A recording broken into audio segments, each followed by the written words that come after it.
Nature makes no room for weakness.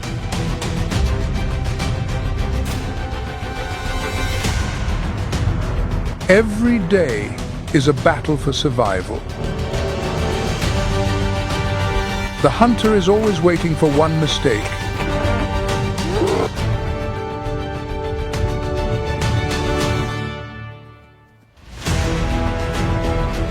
And death has never been far away. Welcome to Nature Moments, where we explore the greatest mysteries of the natural world.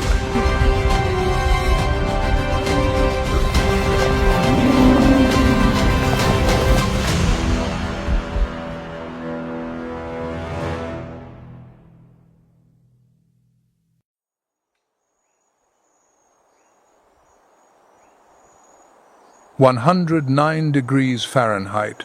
Dried grass burns yellow all the way to the horizon, trembling beneath heat waves like an ocean boiling away.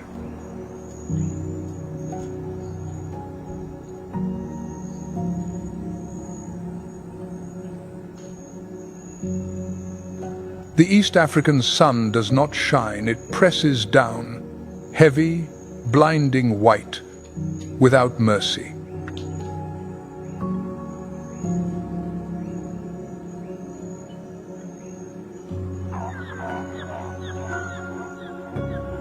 This is the Serengeti, the largest open-air arena on the planet, where there are no walls, no caves, no shadows to shelter behind.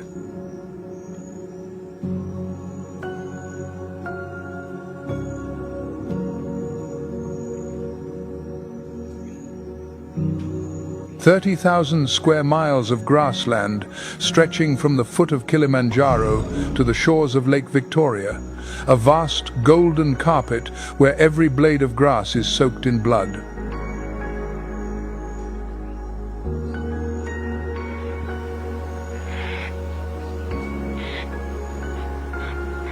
Here, prey can see death approaching from over a mile away, and death can see them too.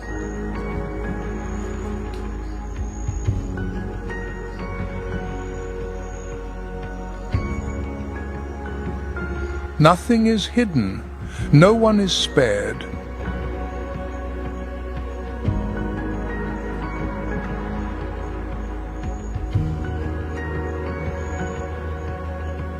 Because right in the heart of this scorching arena, a ruthless chain of power operates from the panicked leap of the smallest prey to the sky-splitting roar of the one who sits on the throne.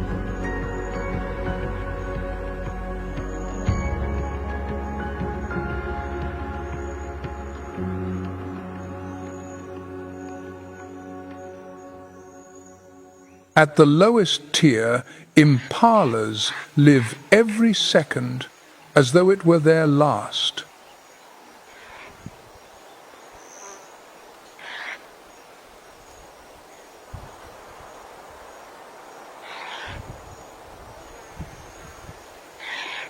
Weighing 90 to 140 pounds, their sleek, reddish-brown coats gleaming under the sun, impalas are biological sculptures engineered for one single purpose: escaping death.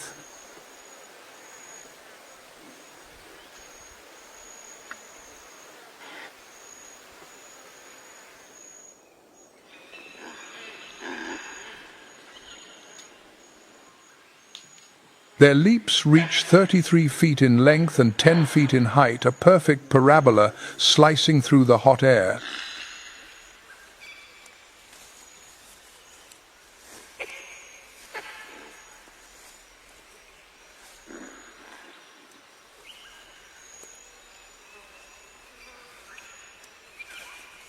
When one leaps, the entire herd erupts, 20, 30, 50 bodies launching simultaneously like fireworks made of bone and muscle.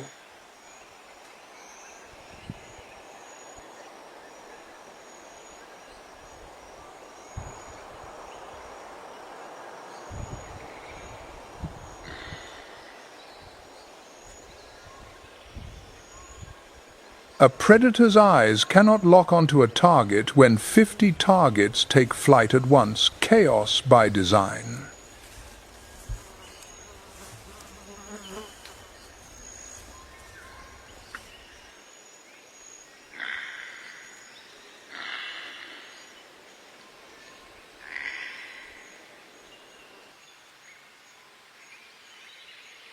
But chaos is not always enough, because the creature chasing them is the most perfect speed machine that 4 billion years of evolution has ever built.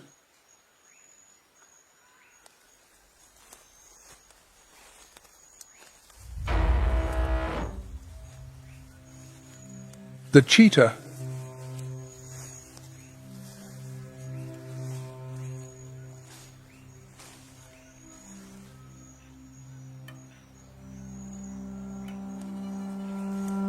Weighing just 80 to 140 pounds lighter than every other big cat, because every excess ounce is a fraction of a second lost.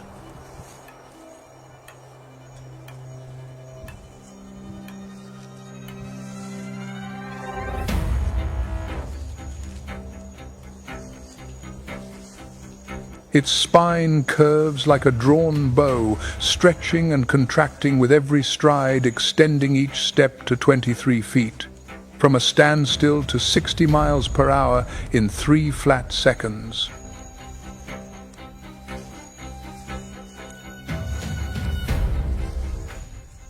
Faster than any supercar ever manufactured.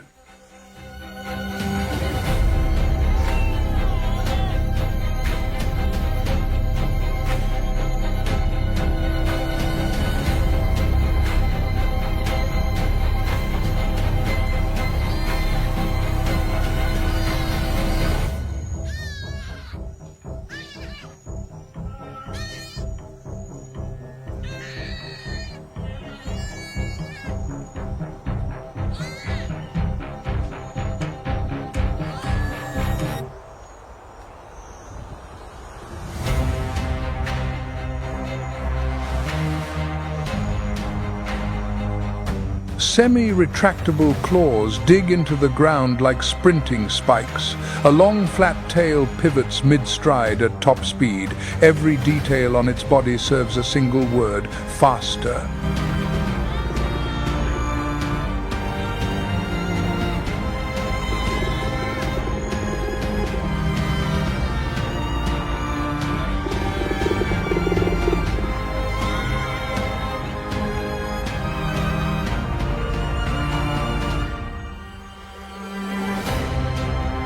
But speed demands a brutal price.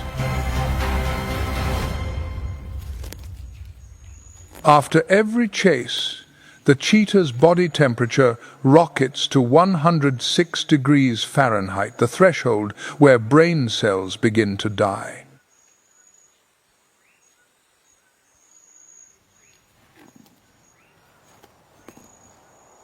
15 seconds, that is the entire time budget the cheetah is allowed to spend. If the prey is still running after 15 seconds, the cheetah must stop, lie panting under the sun, and accept empty-handed defeat.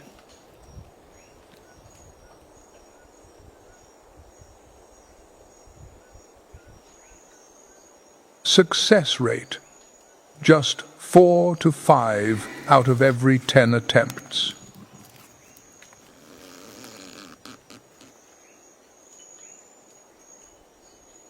The fastest on the planet, yet also the most fragile among the big cats. Pure speed is never enough when you lack the strength to keep what you have won.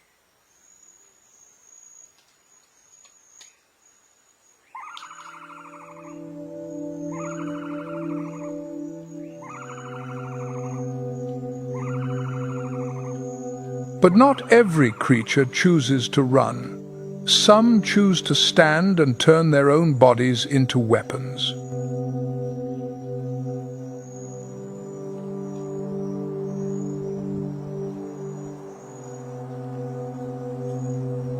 The ostrich, the largest bird on Earth, weighing up to 300 pounds, too heavy to fly, but far from helpless,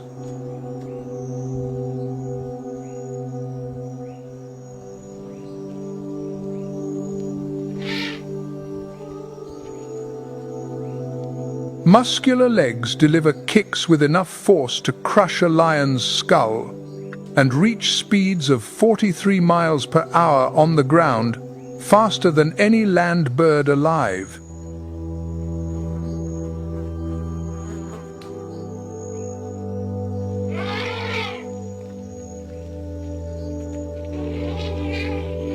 The largest eyes of any land animal, about 2 inches in diameter, scan the savanna and detect enemies from nearly 2 miles away when they are still mere specks on the horizon.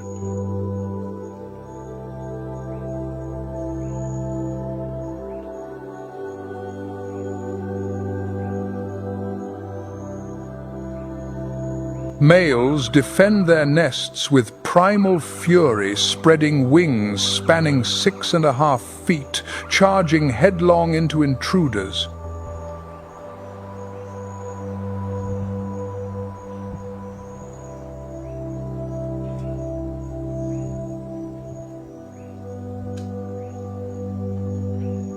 In the savanna's chain of fear, the ostrich proves you do not need to fly to dominate. You just need to be too large, too fast, too dangerous for anyone to dare underestimate.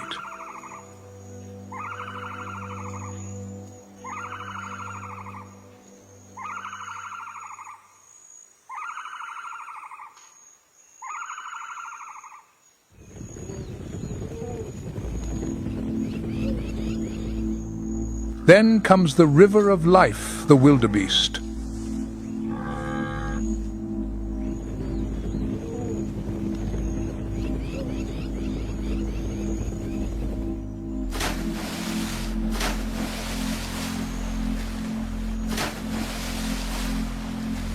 Over 1.5 million migrate every year, tracing a circle of nearly 2,000 miles through the Serengeti and the Masai Mara, the greatest overland march still remaining on Earth.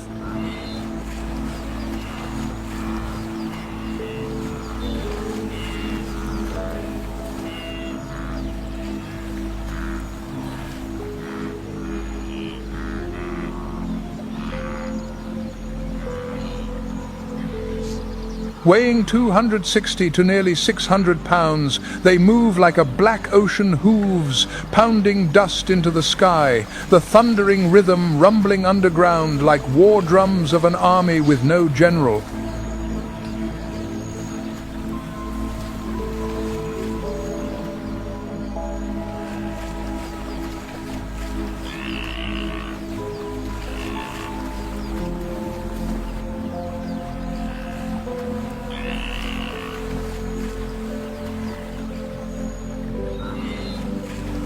Strength lies in sheer numbers. One wildebeest is a meal.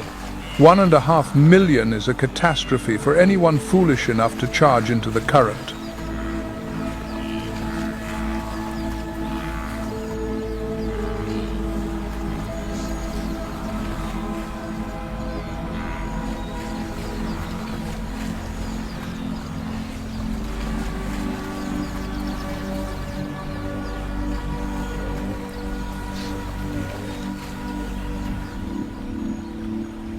But within that river, there is always the weakest, the aged, the young, the sick falling behind. And that is all the one at the top needs.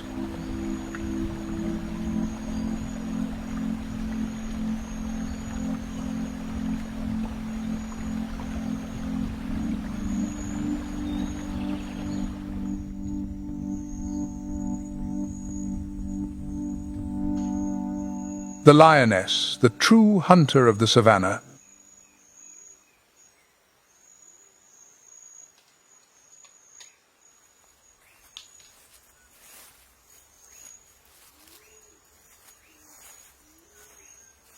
Weighing 260 to 400 pounds, smaller than the male but faster, more precise and more ruthless in every hunting maneuver.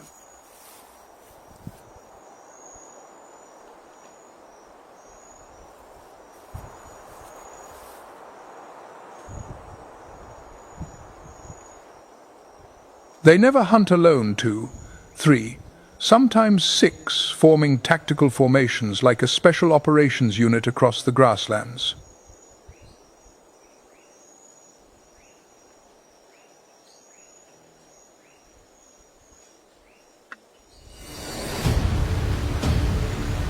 One group flushes the wildebeest herd from the front, forcing the stampede.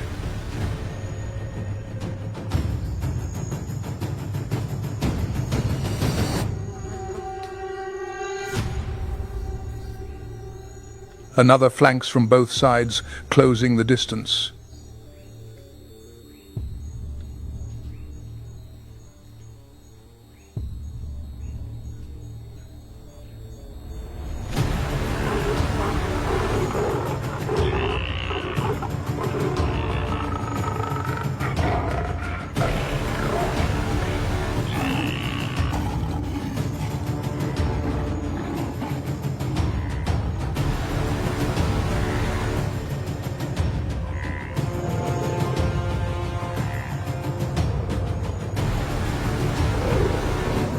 The pounce targets the prey's flank, pulling it down, pinning it, clamping onto the throat, squeezing until the chest stops rising.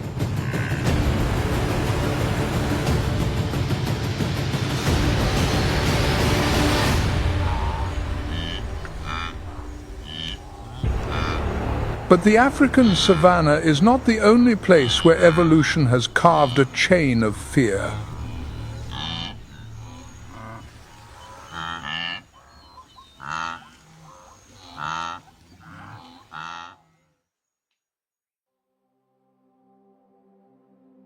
Nearly 9,000 miles away, on the other side of the Atlantic, another furnace burns where the chain of power does not operate under blinding light, but hides in darkness, crawls underground, and whispers in absolute silence.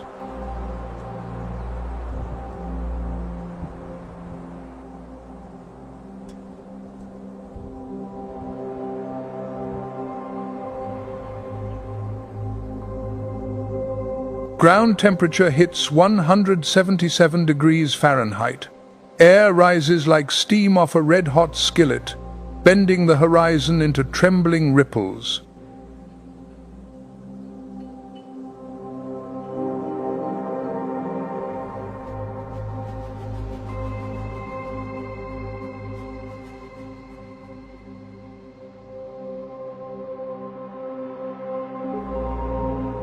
This is the Sonoran Desert, the largest furnace in North America, over 100,000 square miles of sand, rock, and cactus, stretching from Arizona through California, cutting across Mexico.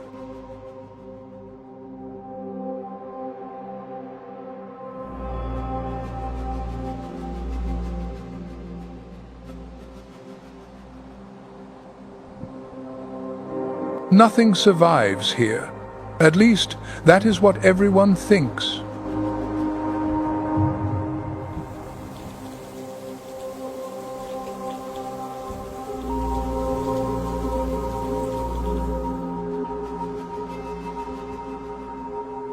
Because the Sonoran is nature's greatest paradox, the hottest desert in North America, yet also the wettest, receiving rain in 2 seasons, generating biodiversity that no other arid landscape can match.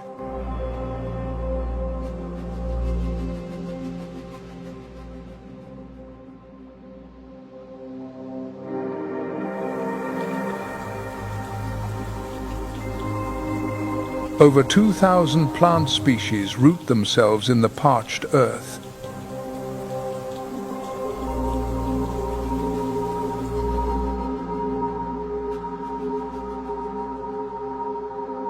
"350 bird species tear through the scorching sky.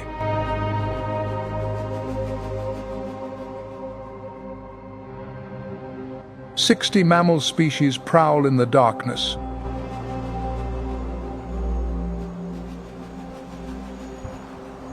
More than 100 reptile species slide across the burning sand.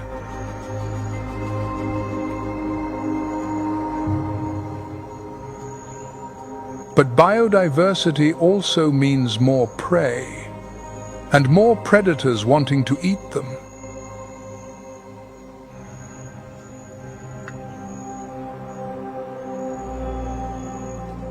In the hottest desert on the planet, what is more terrifying, the heat or the one standing atop the food chain?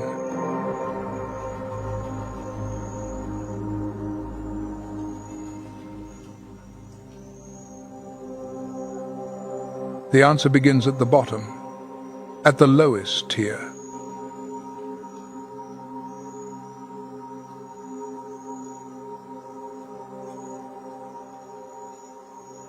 At the base of the food chain, one creature lives every day as though it were its last.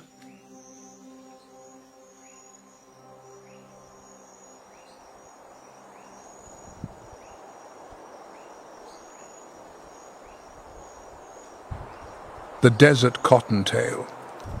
Weighing barely 3 pounds, measuring about 15 inches long, a mobile meal for nearly every predator in the Sonoran.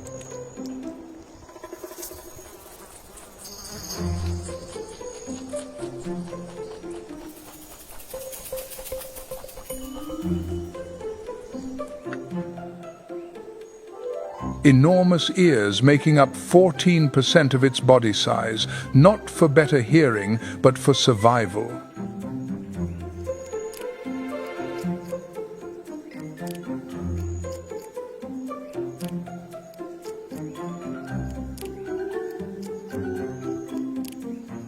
A dense network of capillaries inside the ears dilates under the heat, radiating body warmth outward.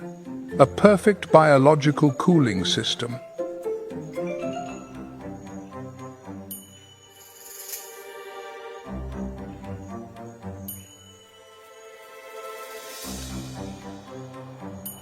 Without this mechanism, the blood would boil from within.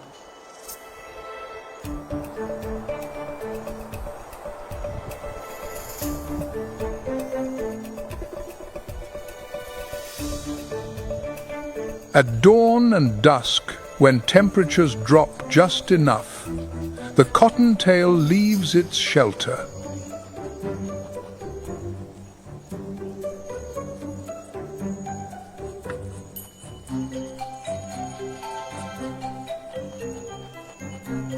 It moves by hopping from shadow to shadow, shadow hopping as though the ground between two patches of shade were lava.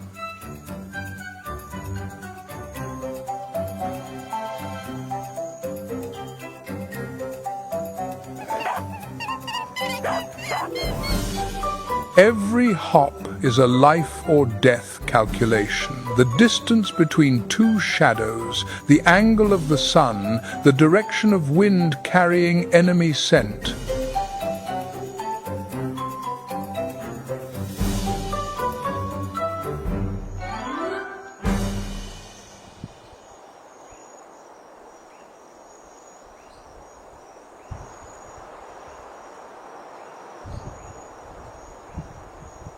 Everything eats the desert cottontail, but not everything dares to touch the creature that comes next.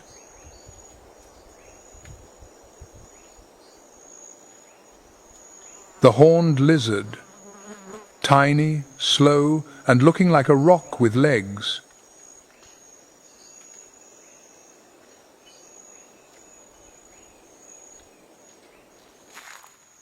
A thorny armor coating its body turns it into a meal that is hard to swallow in the most literal sense.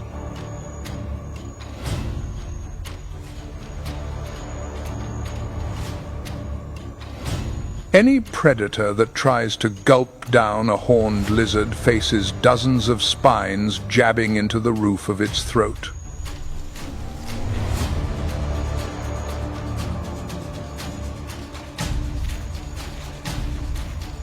Coloring blends into rock and sand.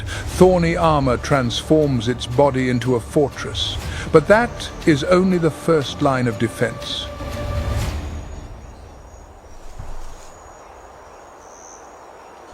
When cornered, the horned lizard activates a weapon that no other reptile on the planet possesses.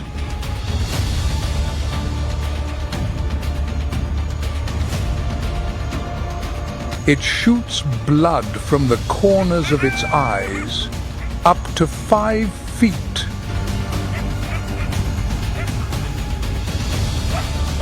The blood contains a bitter compound that makes coyotes, foxes, and even snakes spit it out and walk away.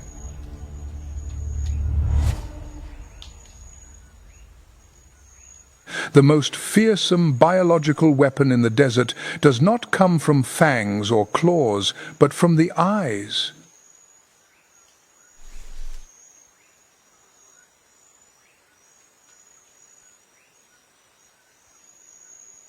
In the Sonoran chain of fear, the horned lizard proves a principle. Defense is the currency of survival.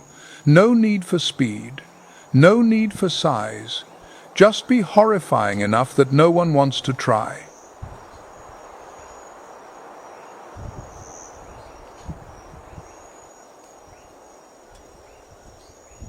But one creature goes even further. It does not defend with blood or thorns. It defends with other creatures' fear.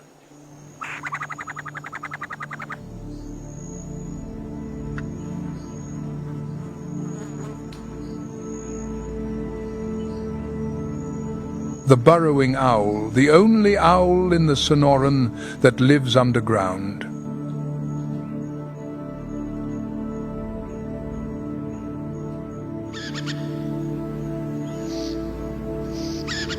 Averaging about 6 ounces with a wingspan of 20 to 24 inches, the burrowing owl is smaller than a soda can.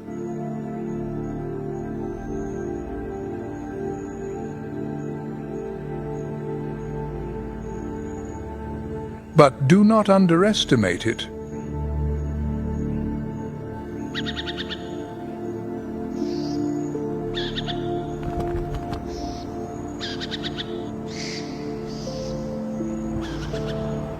Unlike every other owl species, the burrowing owl hunts during the day insects, small mice, lizards, anything that fits its beak.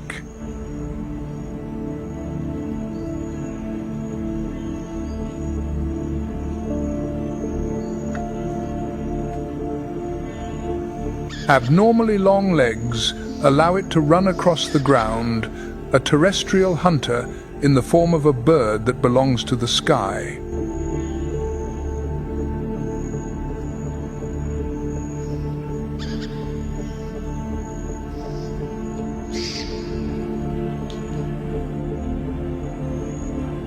The burrowing owl does not dig burrows, it steals them. Old dens of prairie dogs, desert tortoises, badgers any hole deep enough.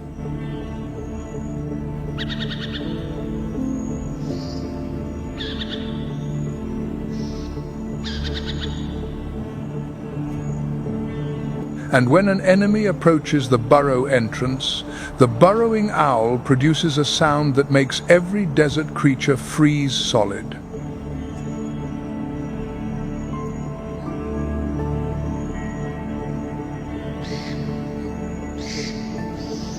The rattle of a rattlesnake.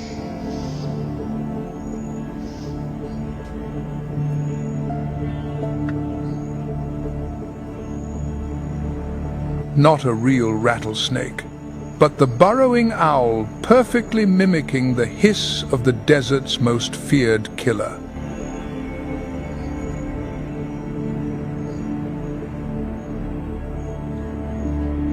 In the darkness of the burrow, no intruder dares take the risk.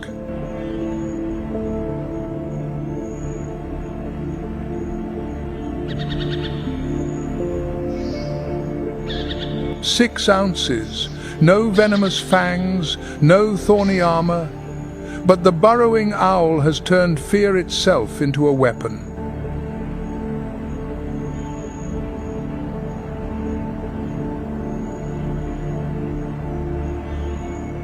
In the chain of fear, the burrowing owl understands something that few species ever grasp sometimes. Pretending to be terrifying is more effective than actually being terrifying.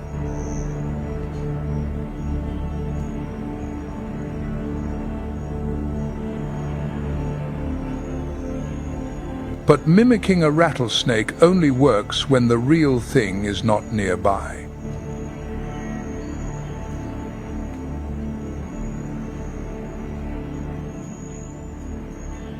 And in the Sonoran Desert, the rattlesnake is always nearby.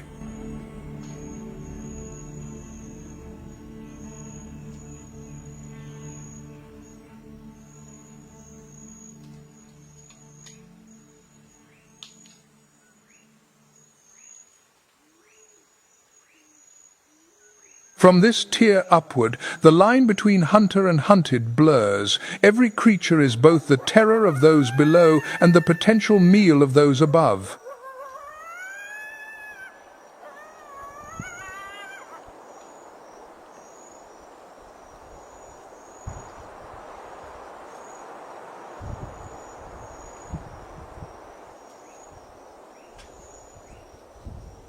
The coyote, the greatest opportunist in the Sonoran Desert.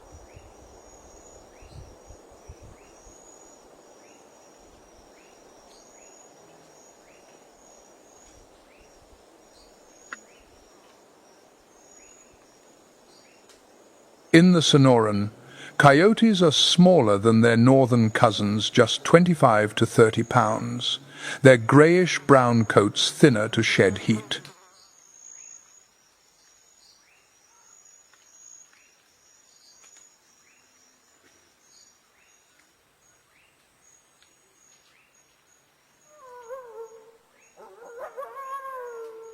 But smaller size does not mean smaller ambition.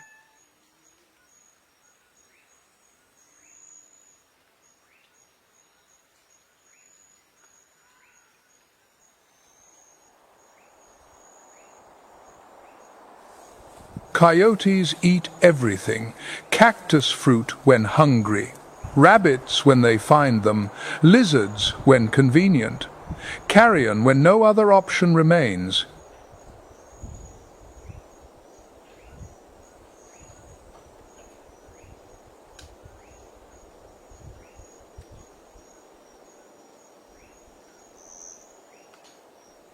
Opportunism elevated to an art form.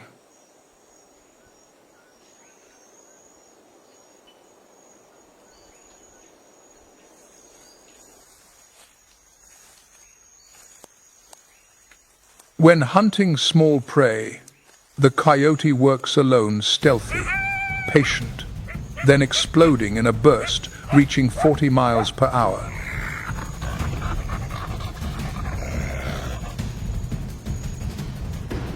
It lurks behind a creosote bush, both ears rotating like radar, nose sweeping the wind. When a cottontail appears 30 feet away, the coyote becomes an arrow.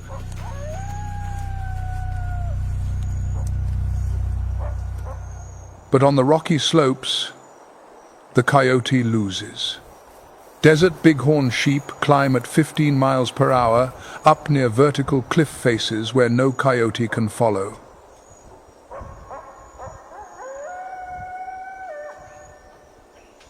When the target on the flatlands is larger, they switch to pack tactics.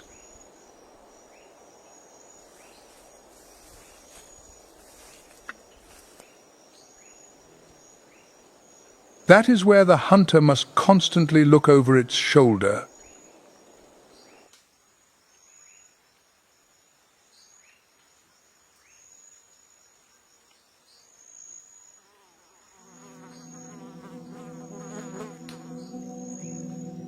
Before meeting the creature that stands above the coyote, meet the one that proves in the Sonoran. Every predator is somebody else's prey.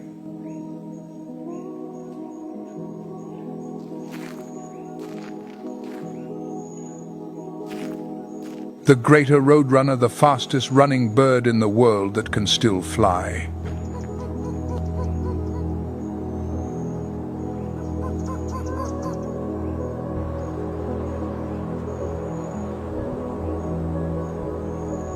weighing up to about 19 ounces with zygodactyl feet, 2 toes forward, 2 toes back, an evolutionary paradox. A bird with wings that chooses to run.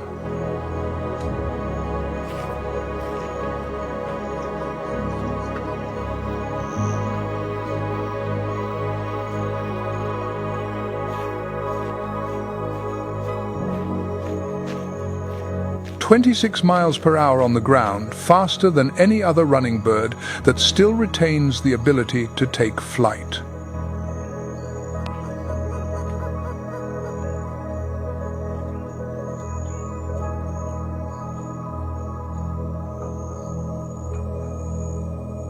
It hunts insects, lizards, mice, and snakes.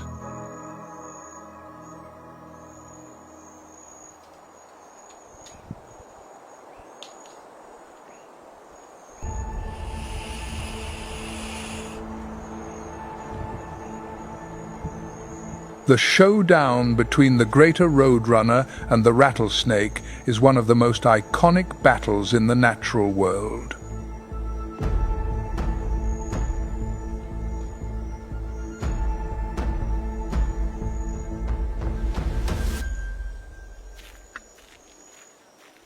The roadrunner does not attack head-on.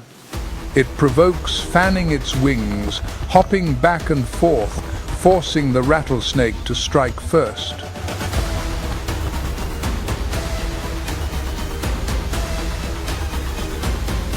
"3 minutes, 5 minutes, sometimes 10 minutes.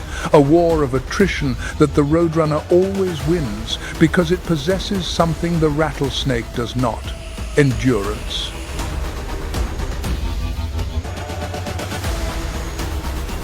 When the rattlesnake is exhausted, the roadrunner delivers its finishing blow, a precision strike to the head, clamping down and smashing the snake against the rocks until the skull shatters.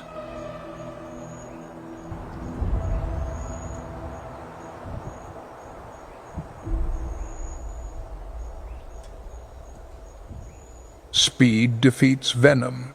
Technique defeats brute force.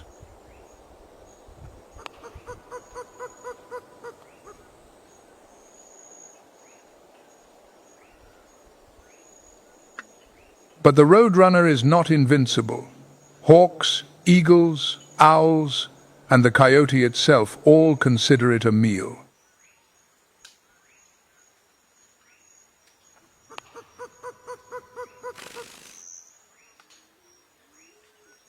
The rattlesnake killer still has to flee the sky.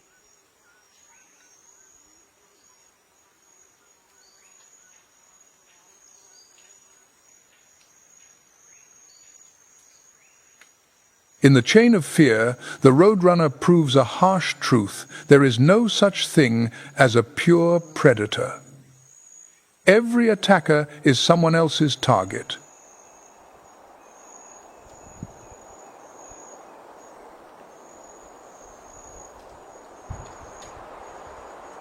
But if speed and technique are the roadrunner's weapons, the next creature chooses an entirely different path.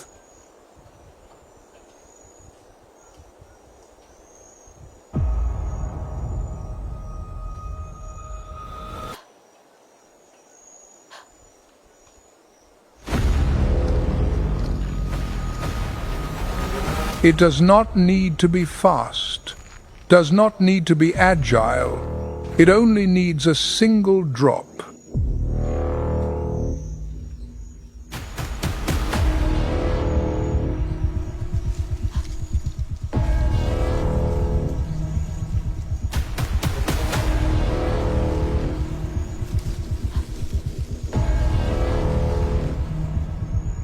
The Gila monster, the largest lizard native to the United States, and one of only 2 venomous lizard species in North America.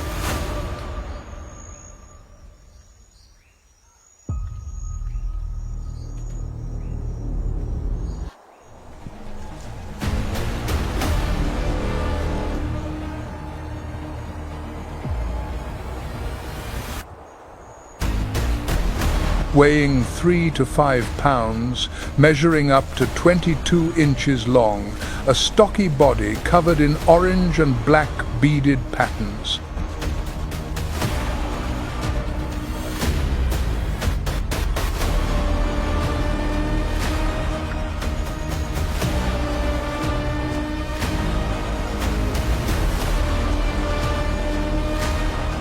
Aposematic warning, coloration, nature's signal that says, "Do not touch me."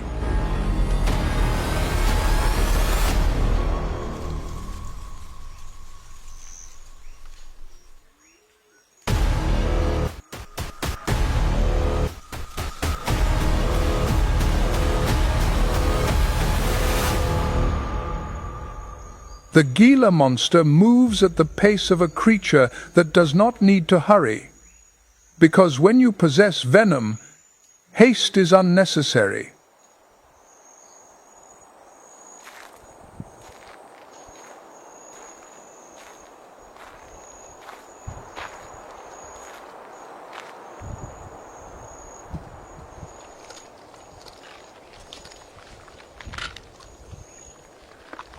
Its venom delivery system is entirely different from a snake's.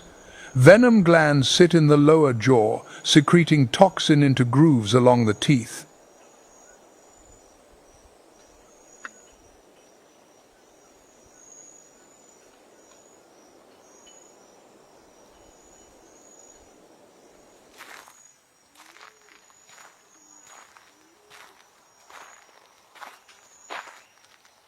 Venom flows upward by capillary action, and the Gila monster must chew to pump more venom into the wound.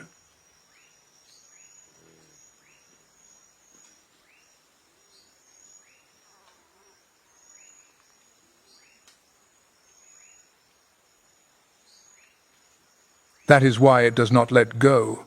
Once it bites, it holds tight and chews sometimes for minutes to ensure enough venom soaks in.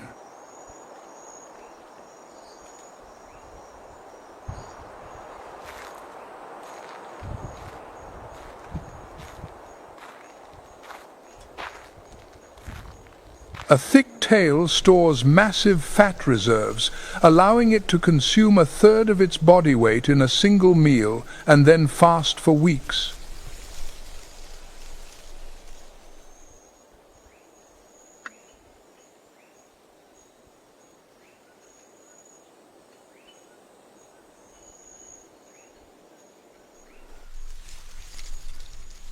Its metabolism is so slow that the Gila monster needs only 3 to 4 large meals per year.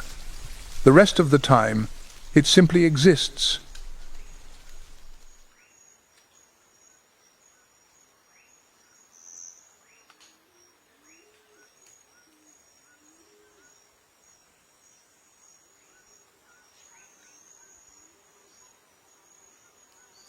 In the chain of fear, the Gila monster is living proof: no speed needed, no size needed, no pack needed. Venom is the great equalizer of the natural world.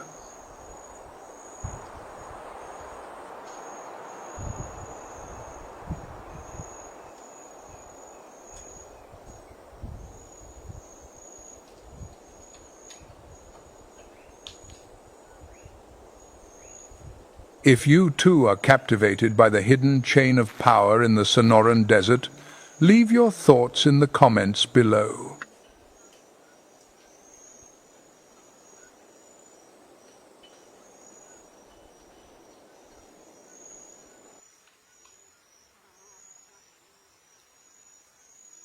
But the Gila monster, as fearsome as it is, still moves in daylight, where everything can see it coming.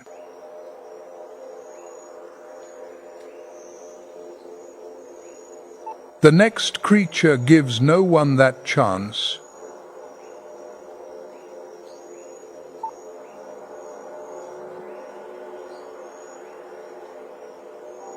It does not move. It waits. And when the victim comes close enough, everything ends in a quarter of a second.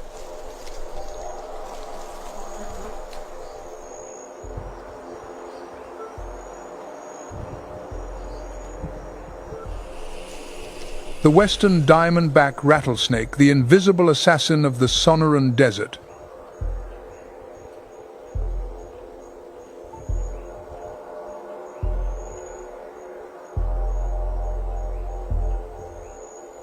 Diamond patterns along its back blend flawlessly into rock and sand camouflage, so effective that victims often step on it before they realize.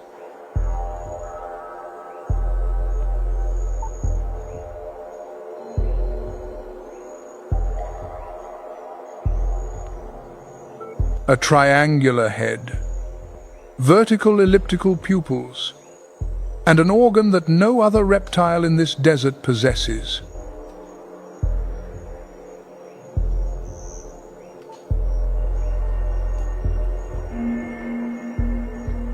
Heat-sensing pits positioned between the eyes and nostrils, these two small cavities detect temperature differences as slight as 0.02 of a degree Fahrenheit.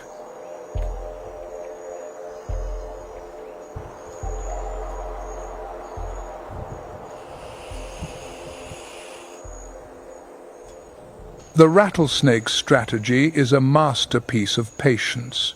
Ambush at trail edges or rodent burrow entrances. Lie motionless for hours, for days if necessary.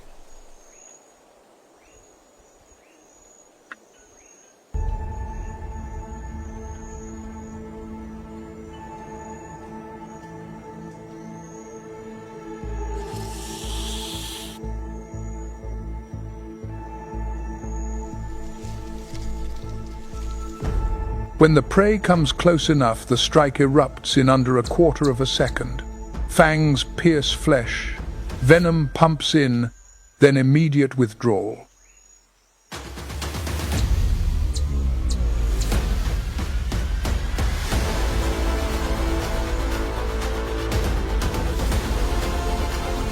No holding on, no wrestling. Let the venom do its work.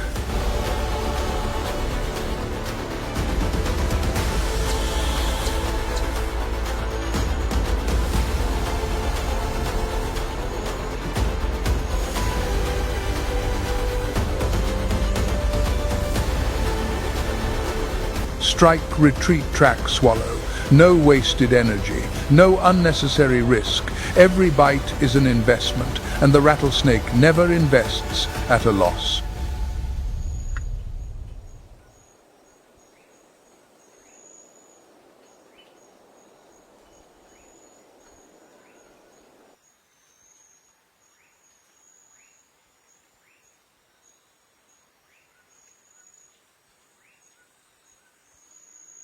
And the rattle, that keratin appendage producing the iconic sound, is not a weapon. It is the final warning.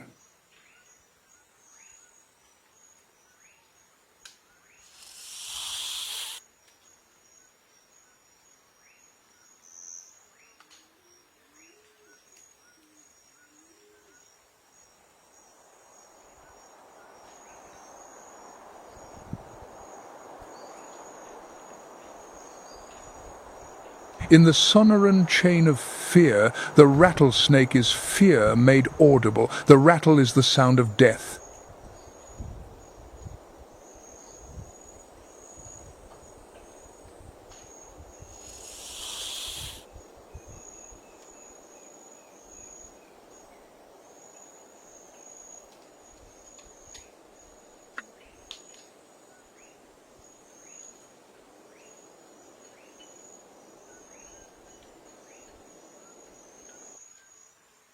The thing that makes every creature freeze, every footstep halt, every instinct scream a single word: run.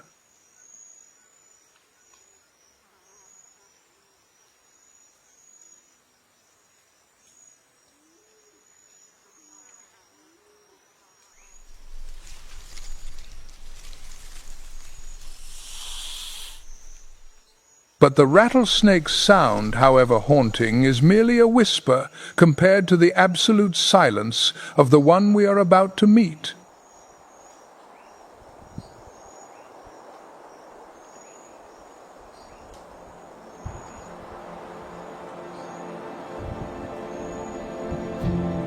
Because in the Sonoran Desert, where the rattlesnake warns, the coyote howls, and the burrowing owl hisses, true power makes no sound at all.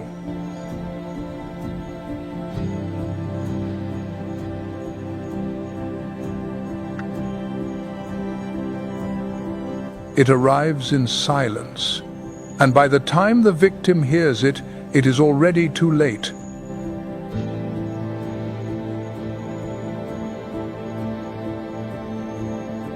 But before meeting that silent one, meet the creatures. It hunts the largest, most valuable, and most dangerous targets in the Sonoran Desert.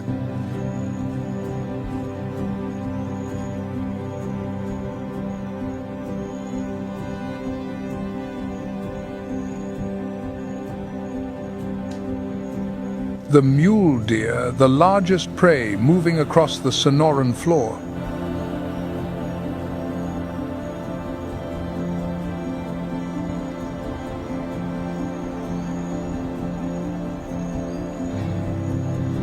A mature buck weighs 150 to 300 pounds, an enormous package of protein wrapped in 4 long legs and ears that span 3/4 the length of its head.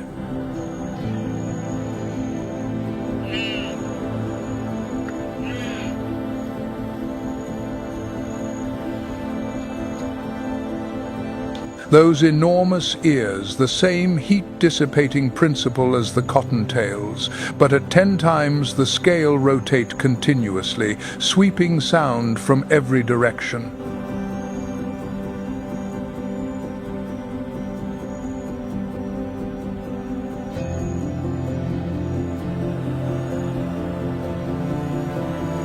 Mule deer are browsers mesquite, jojoba, cactus pads drifting slowly through scrubland and rocky slopes with the footsteps of a creature that knows it is being watched.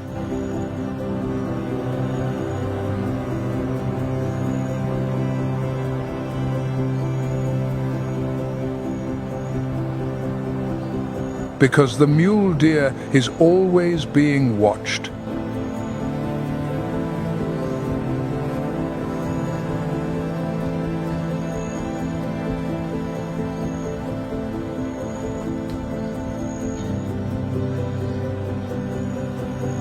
When pursued, the mule deer does not run like a rabbit. It stots a bounding gait, where all 4 legs leave the ground simultaneously and land at the same time. Stotting allows the mule deer to reach 45 miles per hour over rough, rocky terrain, where any animal running normally would shatter a leg.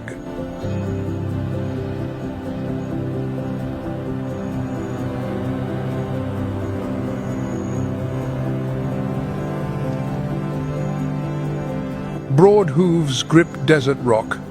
Every bound is a perfect physics calculation, angle of impact, force of launch, landing point.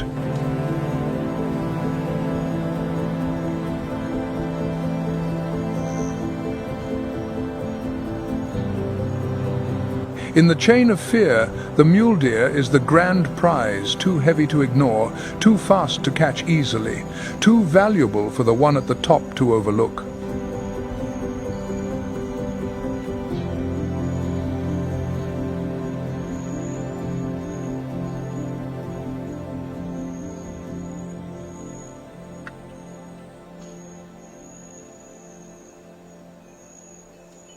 But the mule deer is not the only ungulate in the Sonoran Desert.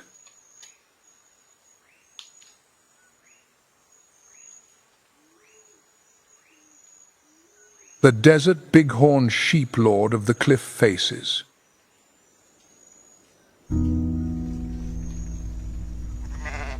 A mature ram weighs 110 to over 220 pounds.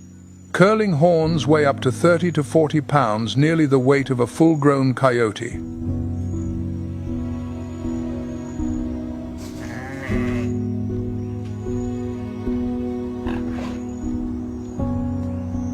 split hooves with a hard outer rim and a soft inner pad like natural climbing shoes allow the bighorn to cling to cliff faces that no predator dares follow.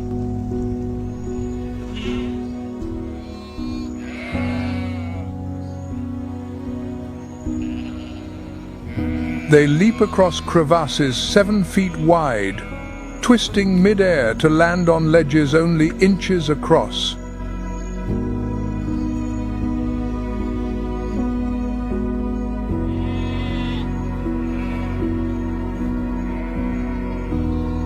Gravity is their ally and the enemy of anyone who gives chase.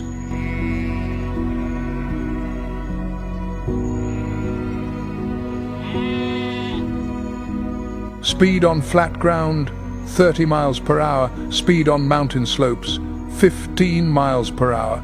But on the mountainside, 15 miles per hour is unbeatable.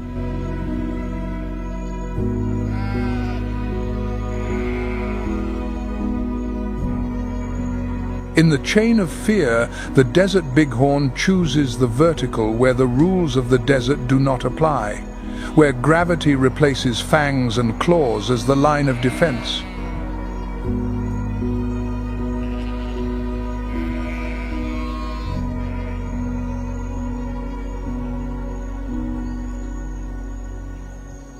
And now we arrive at the summit.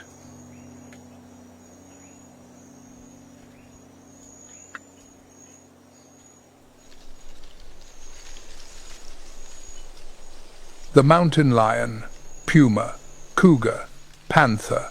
4 names for the same creature, the one who holds the silent throne of the Sonoran Desert.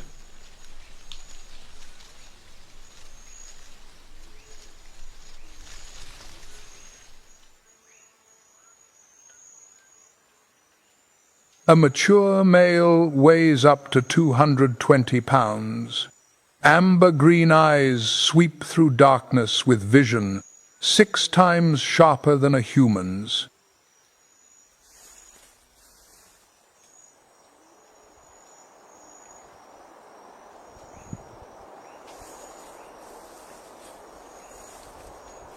And it makes no sound at all.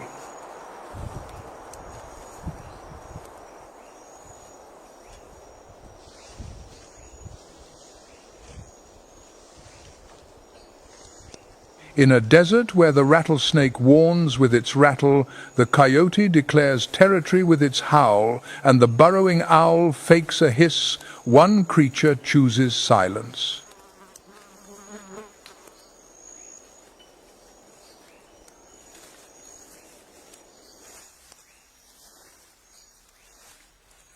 The mountain lion, the only creature that produces no sound whatsoever.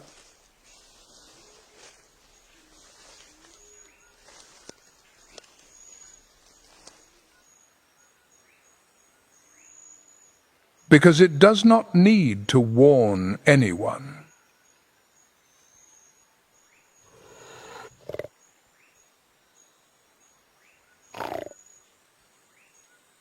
Mating follows no fixed season. Male and female meet briefly, then part ways.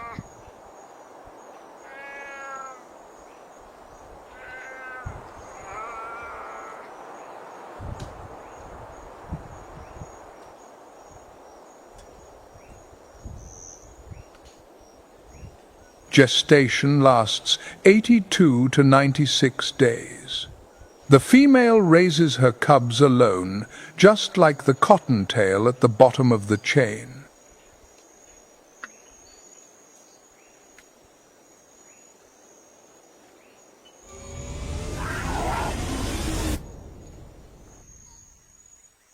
The summit and the base of the chain of fear, sharing the same burden, raising young in solitude.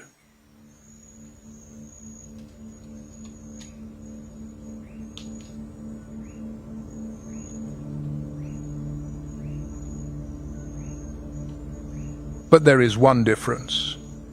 The cottontail fears everything. The mountain lion fears nothing.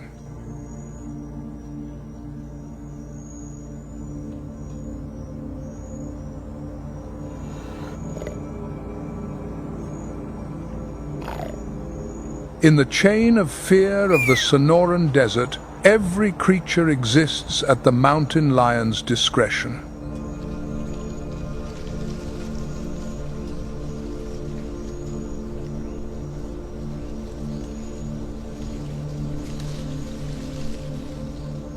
Every footstep on the sand, every sound in the night, every breath under the midday sun, all fall within range of a single leap.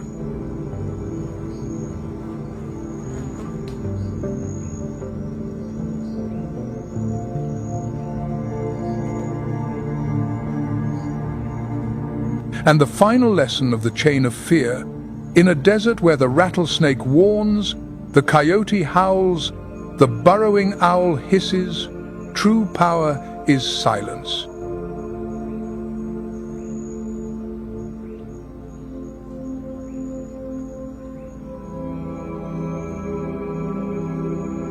The mountain lion never roars before it strikes, never warns, never negotiates.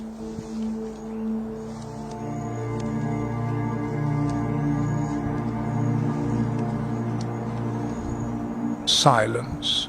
That is the sound of the summit.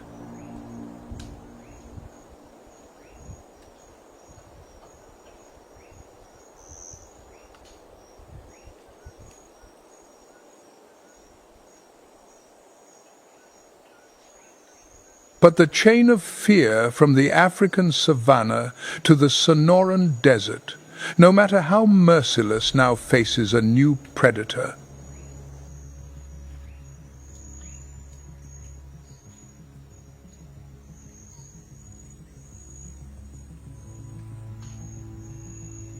This one has no fangs, no venom, no claws, but it destroys faster than any species that has ever existed.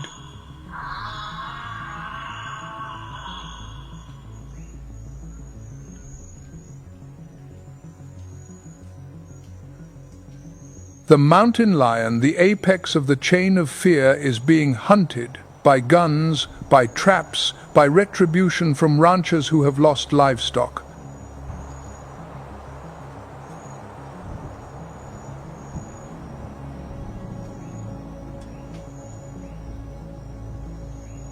By trophy hunters paying thousands of dollars for a hide.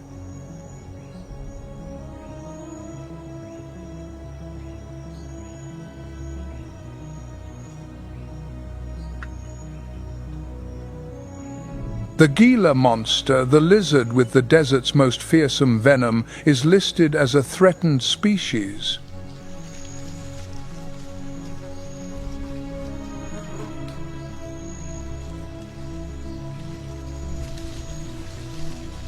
Stigma turns it into a target for killing. The exotic pet trade turns it into merchandise.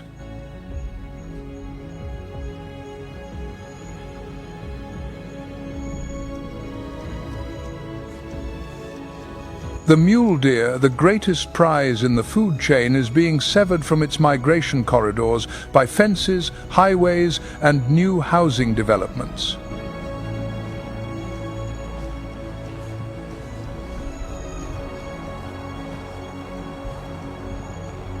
Paths their ancestors walked for thousands of years are now blocked by concrete.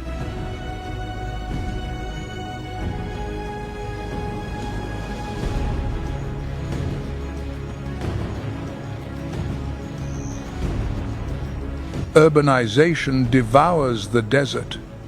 Phoenix, Tucson, and dozens of other cities spread like oil stains across the sand.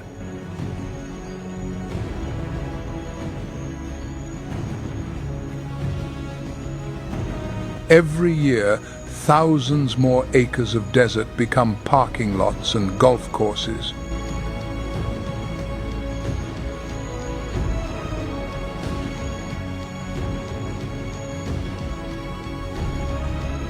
Climate change pushes temperatures higher, rainfall more erratic.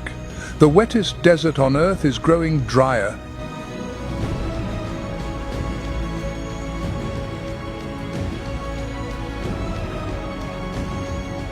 And the creatures that evolved over millions of years to live on the razor's edge between life and death suddenly find that edge shifting.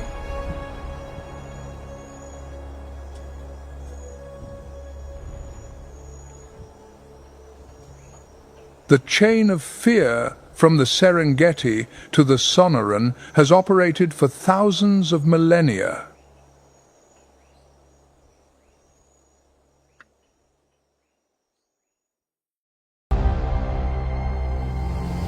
On the wild African savannah, there is no room for compassion or chance.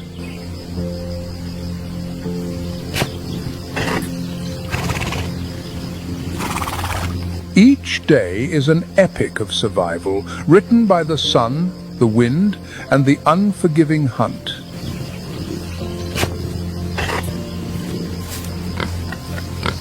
The warthog, one of the few creatures that truly thrives in the 104-degree Fahrenheit heat.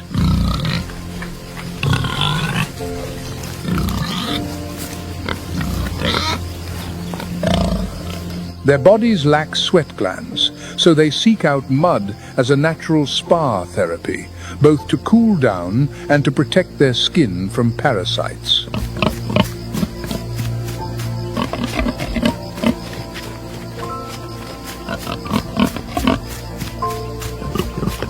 This is a sounder of warthogs, formed by resilient mothers and their future generations.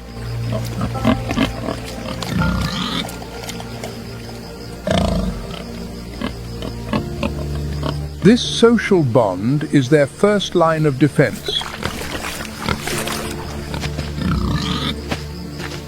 Their homes are old burrows, often abandoned by aardvarks.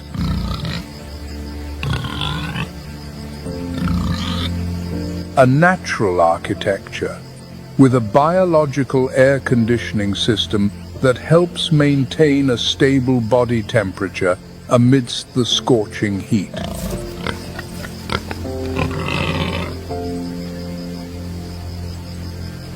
In the wild, innocence is a death sentence.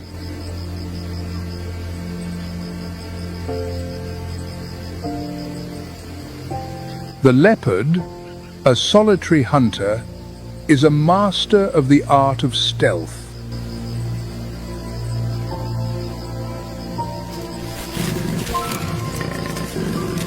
Its coat, with its exquisite rosettes, allows it to merge perfectly with the savanna's dry, withered vegetation.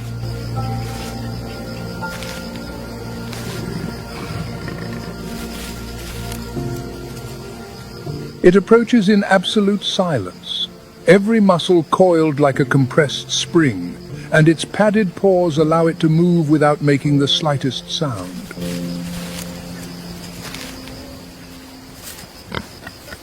Its target is a warthog, an abundant source of energy and protein.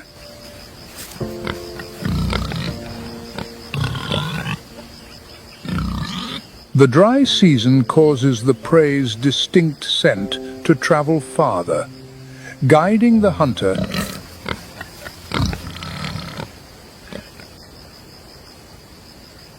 The leopard knows it has only one chance.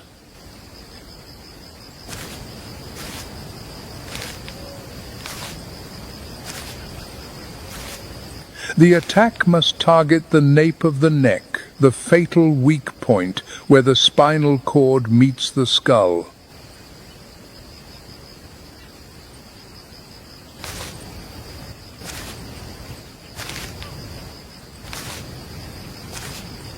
A single, precise, and powerful bite will end the struggle quickly. If it attacks the body or legs, the warthog can still fight back.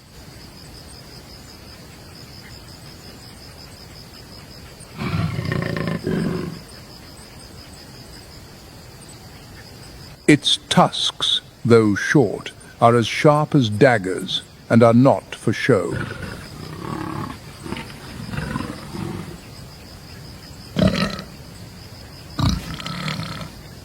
The lower tusks constantly sharpened against the upper pair, form a lethal weapon, ready for a defensive thrust that can tear through an enemy's flesh.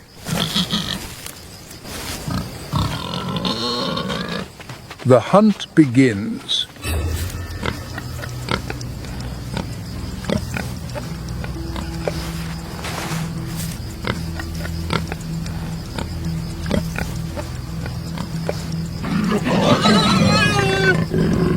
The leopard lunges, and after a brief but intense chase, it delivers the decisive bite.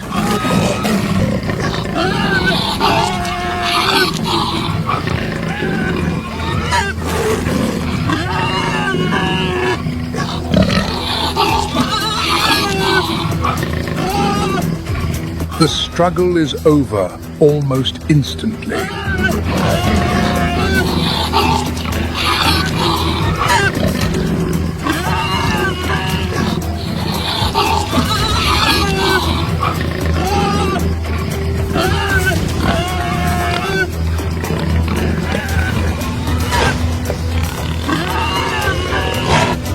But the hunt is not yet finished.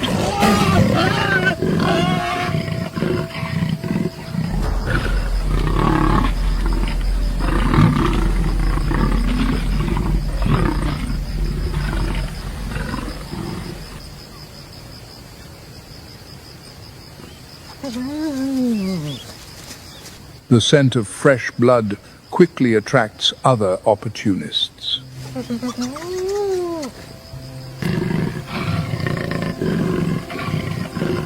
The branches become an aerial larder, a safe place that few other predators can reach.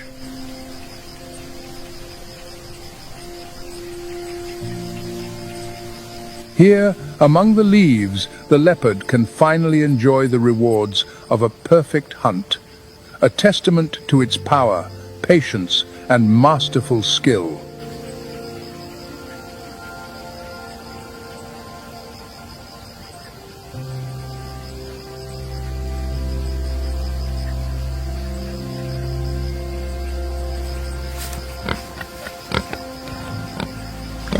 But is the warthog truly a helpless prey?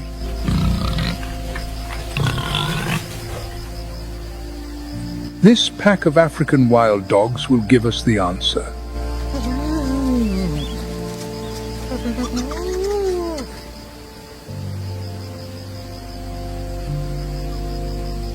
They are the marathon runners of the savannah, and their hunting success rate of up to 80% is the highest among Africa's predators.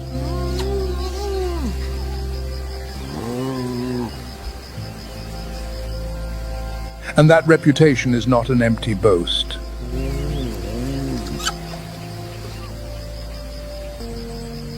Even as a pack, they hesitate before those sharp tusks.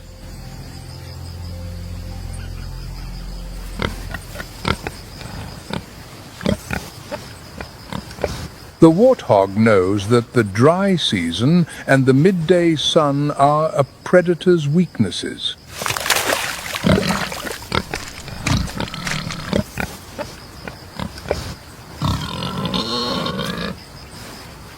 Its breathing is still ragged, but within it lies a resilient pride.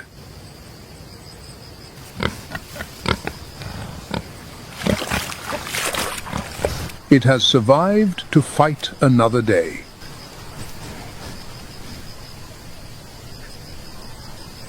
The dry season is tightening its grip on the savannah. The grasses wither. The water holes are shrinking.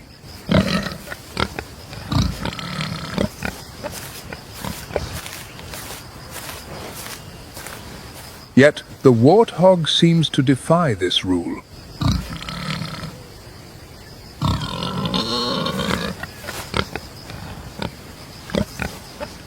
They use their snouts and tusks to dig, searching for roots, dried tubers, and withered grass food sources that many other species ignore.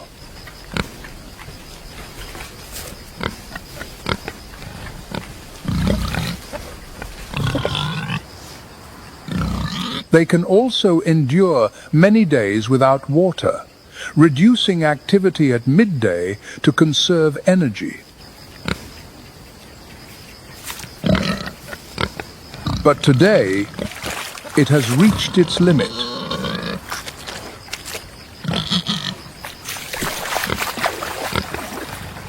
This waterhole is either a savior or a deadly trap where predators lie in wait.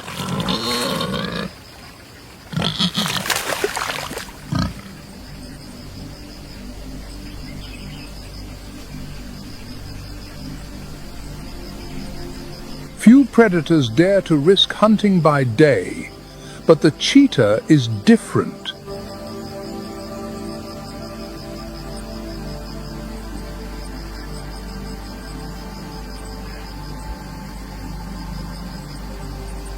It was born for speed and sunlight.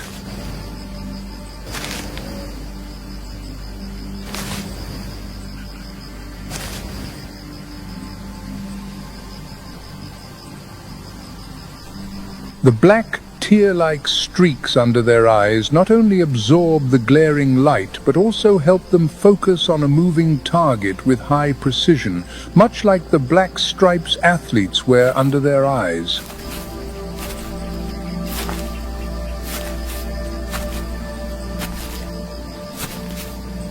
The Ferrari of the natural world is on the move.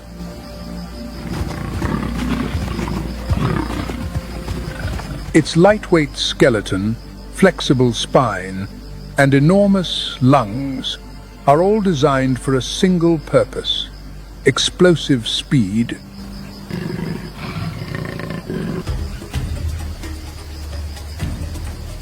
Hunger quickly returns after the brief meal, forcing the cheetah to hunt again.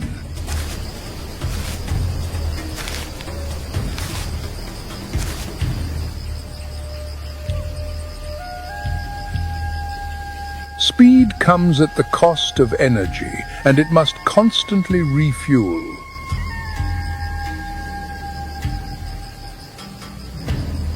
But the warthog mother is now hardened by loss.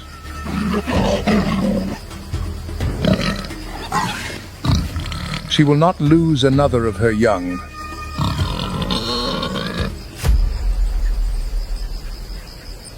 The cheetah is exhausted, its body is overheating.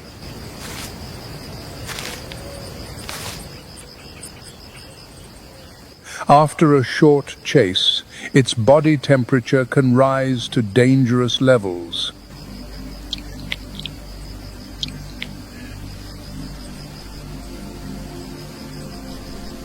Only water can save it now, but the dry riverbed offers no mercy.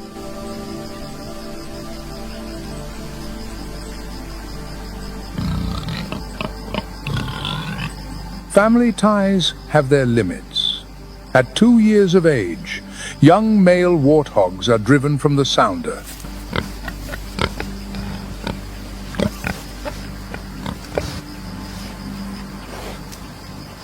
This prevents inbreeding and forces them to seek their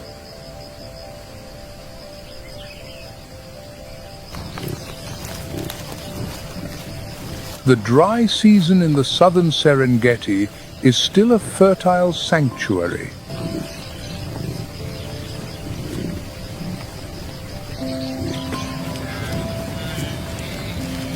From the north, millions of wildebeest and zebra are undertaking the Great Migration.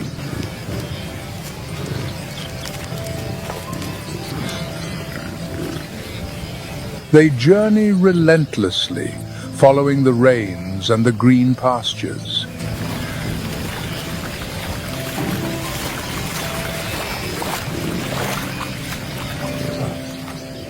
But it is not just food that awaits them.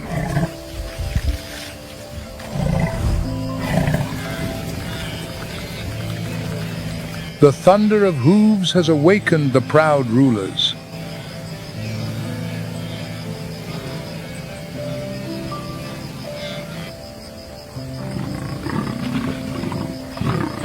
The lions are ready.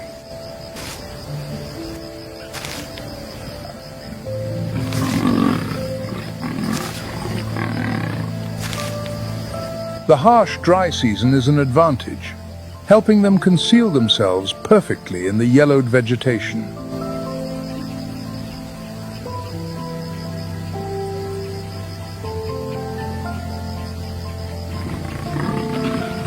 A single male lion can consume up to 88 pounds of meat in one sitting. So small, isolated prey is never enough for the whole pride.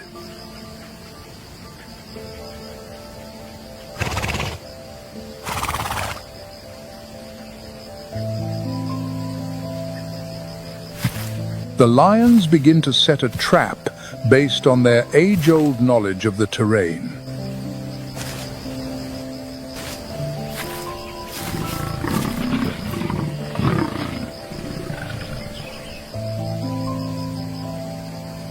While the powerful males stay behind to protect the territory, the lionesses are the elite hunters.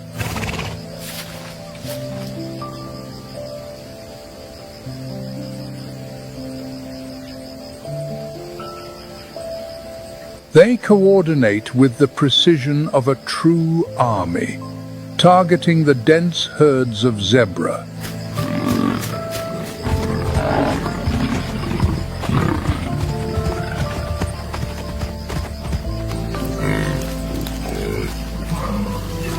However, the savannah holds another formidable opponent, the African buffalo. A lion's feast does not always go as planned.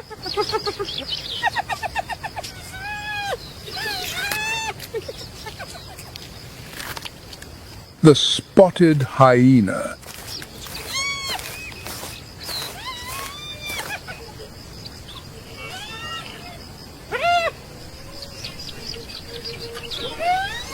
Do not call them cowardly thieves that live only on carrion.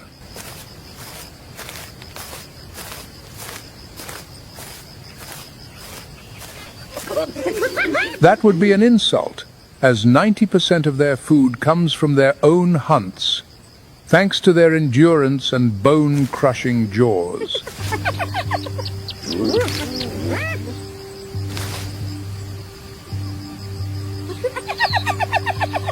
The other 10% is today's case.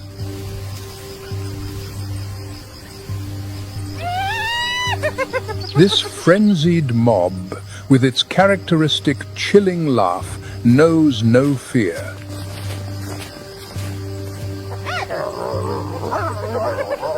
The lowly subjects robbing the king.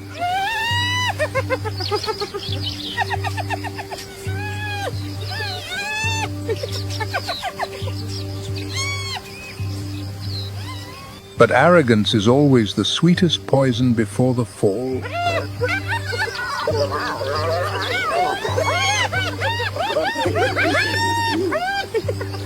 Hyenas may intimidate a queen, but against the true king, any who dare claim victory are both foolish and proud.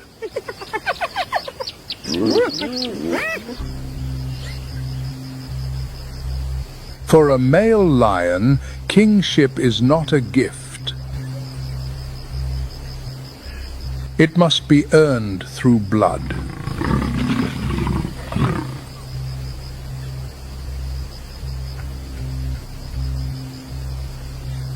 The tragedy begins within the family itself.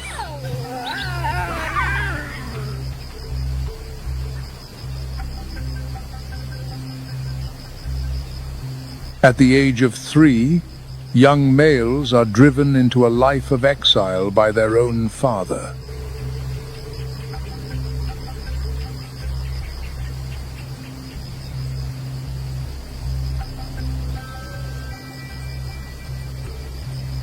Cast out, they wander through unclaimed lands where survival is the only lesson.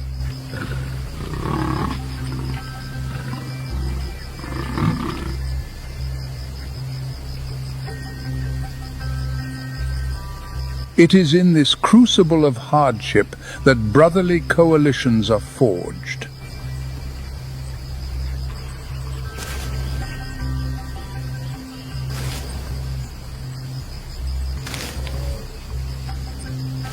And then, stronger, more ruthless, they return.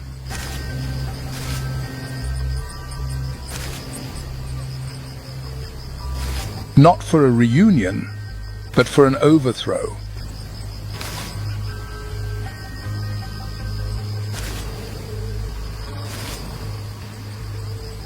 The battle for the throne is a lightning storm.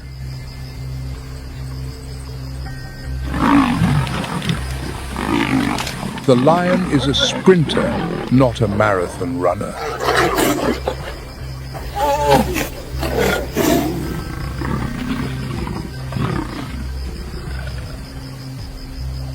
Its body is designed for a devastating burst of power, not a prolonged fight.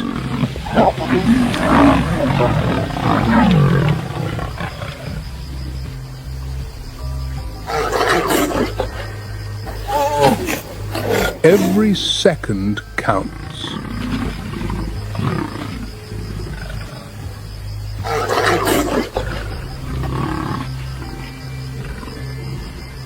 If the first attack fails, energy is depleted. The body overheats.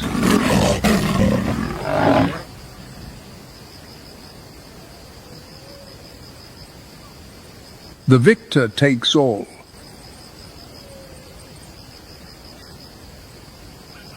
The loser, if he survives, vanishes into the shadows.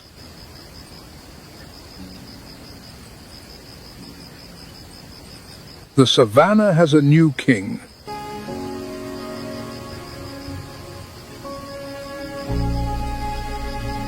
But the crown is never worn in peace.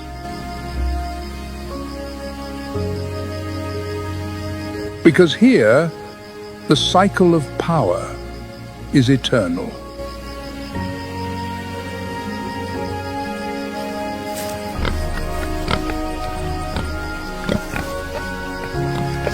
From the other side, the warthog has realized that the pride has reached the limits of its exhaustion and disunity.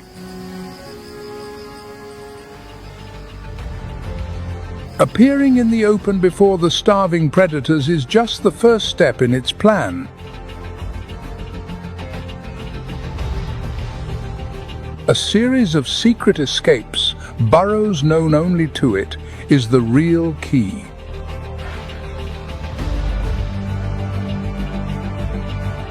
The tactic of misdirection has been activated.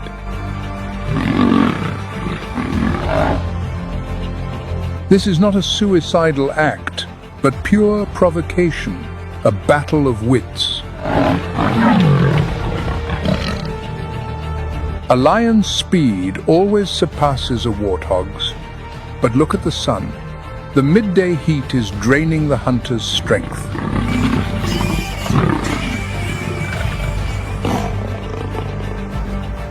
What we see now is more helplessness and confusion than anger.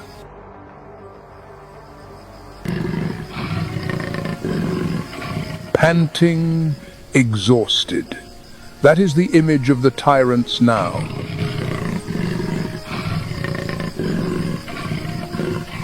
The news will soon travel on the wind.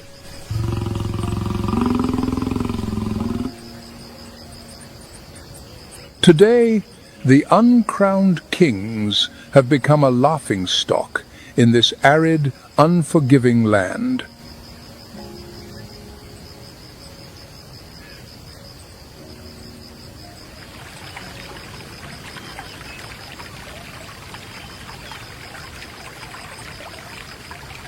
Even those who lurk beneath the water, like the hippopotamus, have heard of this humiliation.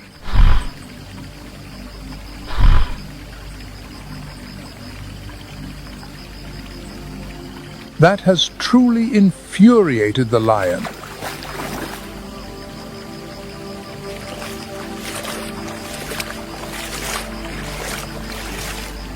Even while drinking, it cannot escape the provocations of an unexpected rival.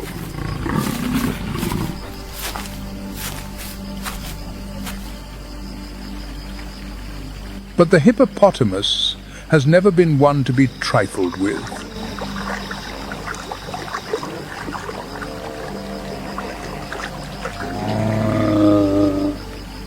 They may seem placid, but they are among the most dangerous and aggressive animals in Africa.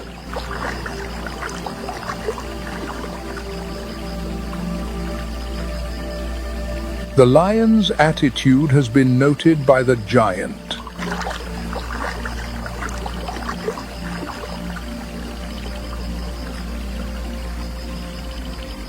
And the hippopotamus is intelligent enough to know where the lion's weakness lies. In the water, its territory.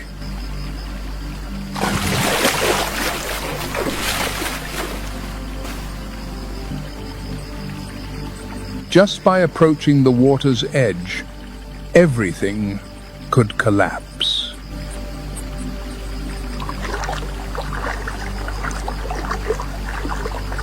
No creature can survive without water, and now that life source is controlled by a formidable adversary.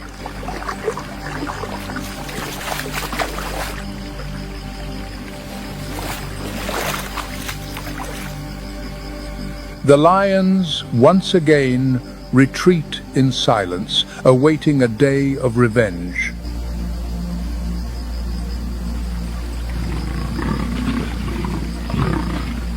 This time, it will require more patience and strategy.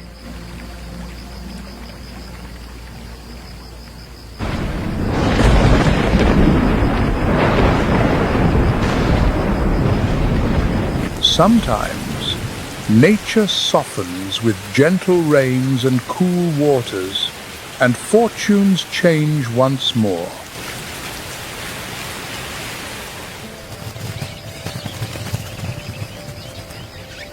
In other parts of Africa, creation has bestowed life upon those who are worthy.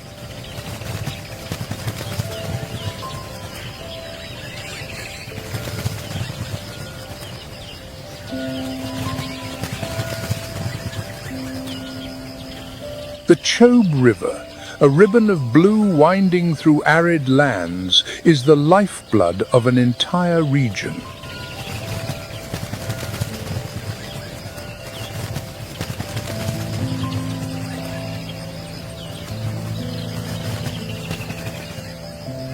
This is the kingdom of the African elephant, with the highest density on the continent.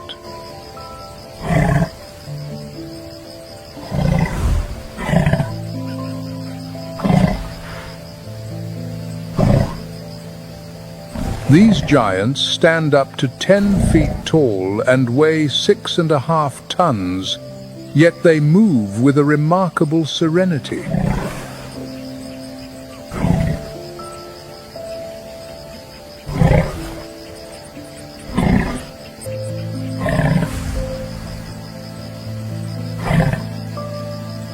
Every part of their body is a masterpiece of adaptation.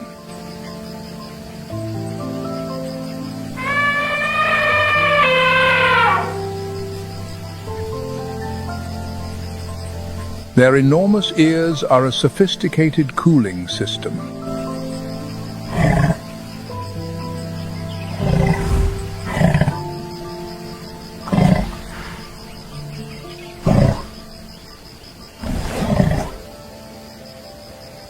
The trunk, with over 40,000 muscle bundles, is an incredibly versatile tool, powerful enough to fell a tree, yet delicate enough to pick a single berry.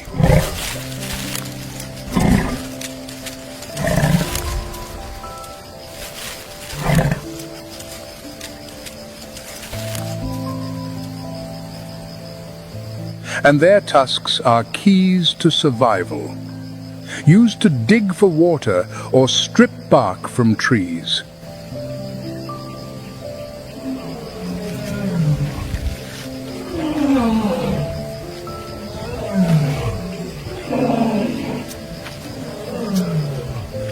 But their true strength lies in their bonds.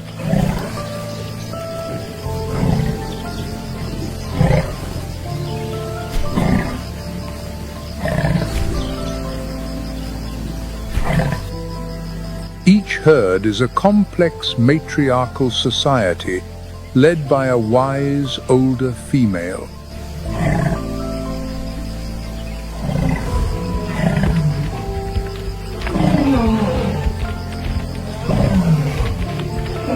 Her phenomenal memory guides the herd along ancient trails to water, knowledge passed down through generations.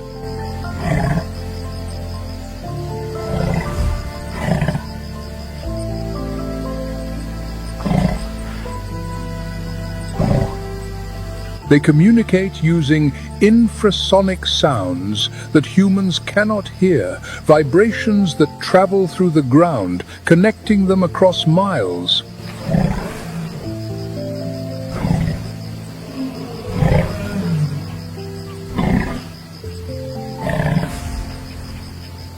By shaping the landscape, they act as the ecological engineers of this land.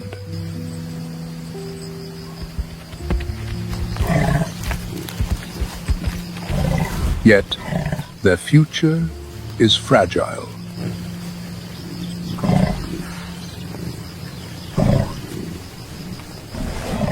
With a gestation period of nearly 2 years, their rate of reproduction is incredibly slow.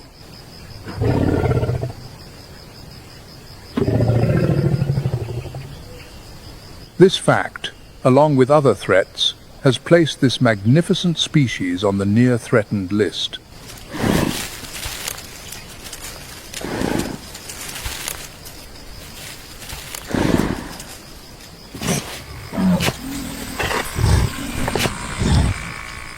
The African buffalo is also present, a silent warrior of steadfast build and calm strength.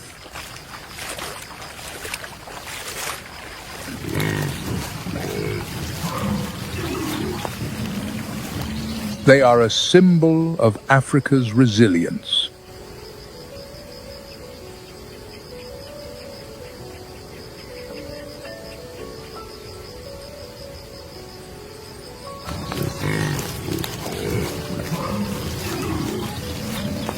Mature males are distinguished by horns that can span over 3 feet, with a base in the middle of the forehead as hard as concrete, known as a boss.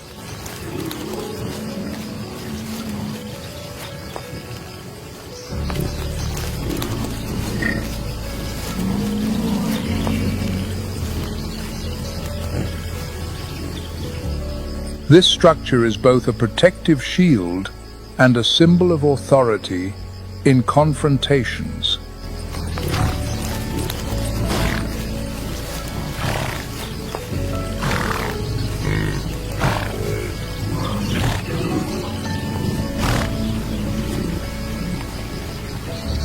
However, behind that robust exterior lies a precisely organized society.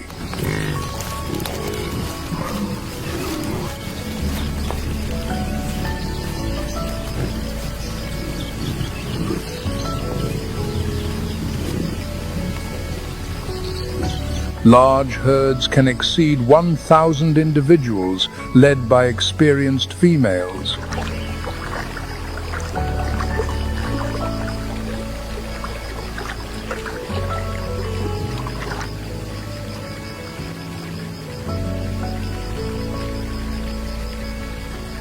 Though weighing nearly 2,000 pounds, they swim with the skill of professional athletes.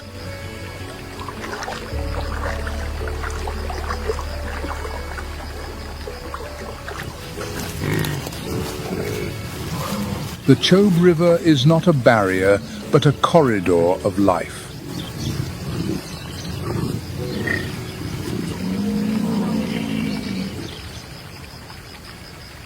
Each day, a buffalo can drink up to 9 gallons of water, making this an essential point of recovery.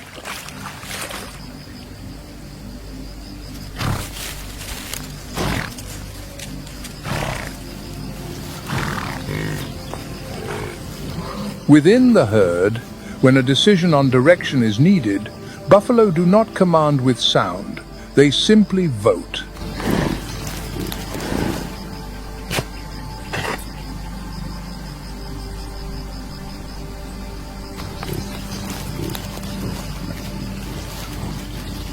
Each female will stand and look in the direction she wishes to go.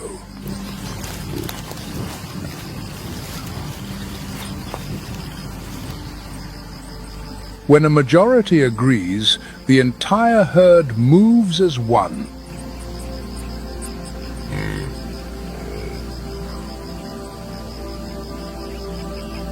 A silent but remarkably precise and effective form of democracy.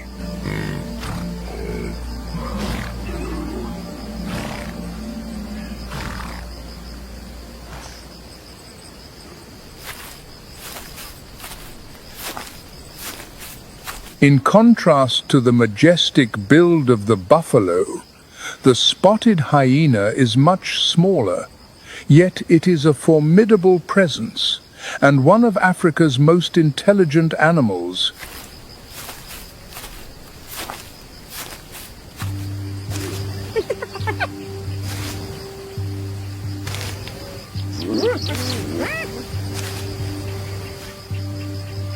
With powerful jaws and a bite force of 1,000 pounds stronger than a lion's, it can crush bones 2 inches thick to extract every nutrient.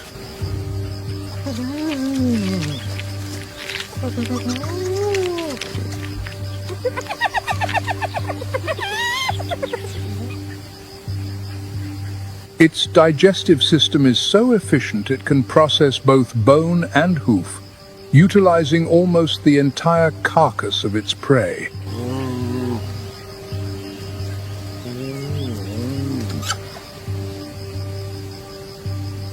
Stamina is another advantage.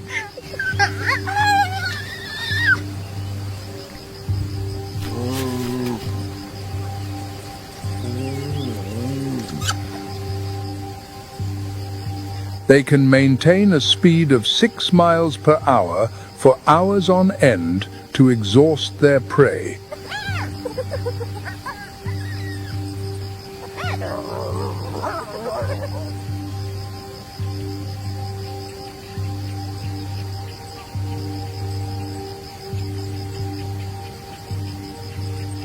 When necessary, they can accelerate to 37 miles per hour.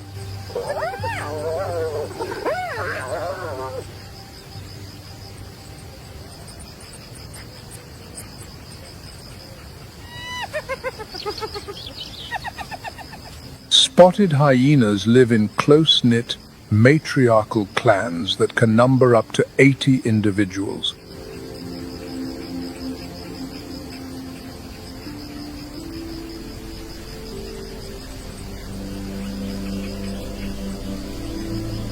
A lead female, the matriarch, governs the group, defining a social structure in which females are absolutely dominant.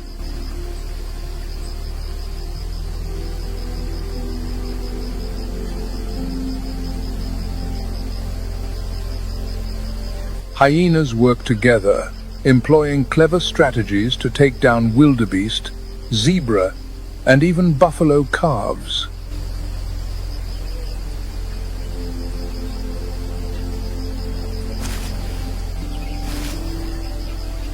Their communication is distinctive.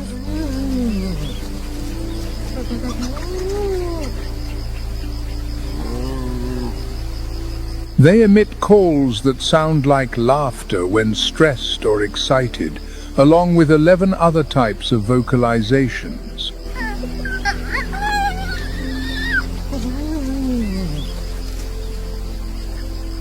This species' flexible intelligence in cooperation and problem-solving is comparable to that of some primates.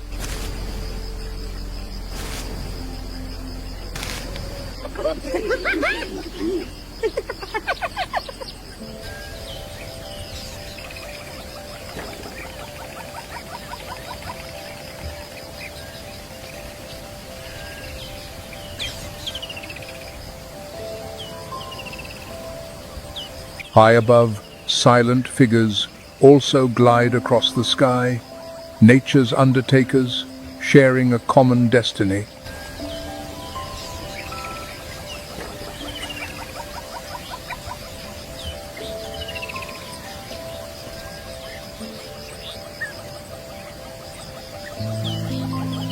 The marabou stork, with its slate-grey plumage and strange appearance, is nicknamed the Undertaker bird.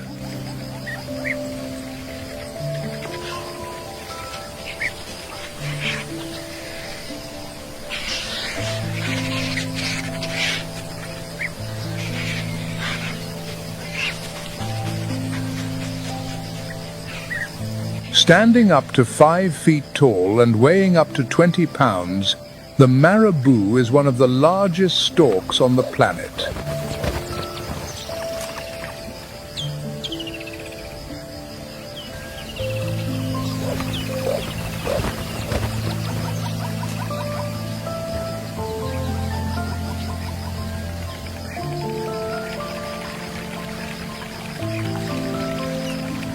An average wingspan of 8.5 feet allows it to soar on the hot air thermals, rising from the plains with little effort.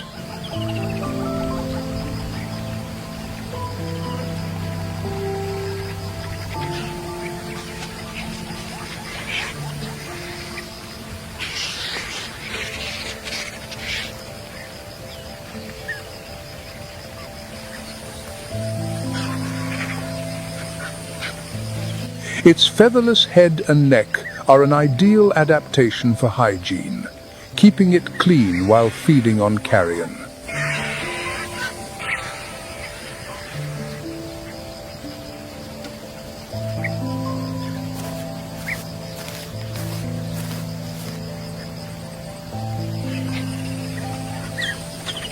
Marabou feed on the carcasses of buffalo, zebra, and wildebeest, helping to cleanse the environment and prevent the spread of disease.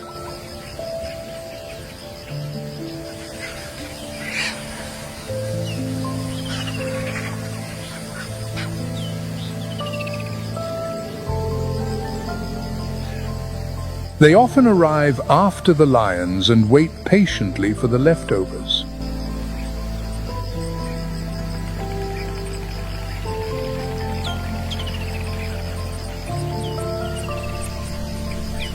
They also actively hunt fish, frogs, and even small birds when the opportunity arises.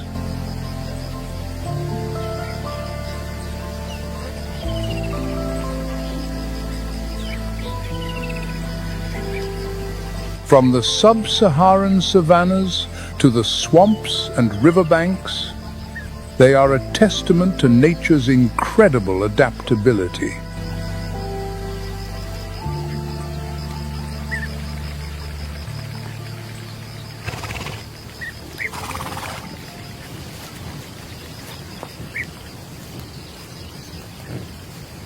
Beneath the call of the fish eagle, the majestic form of the Angolan giraffe glides silently by.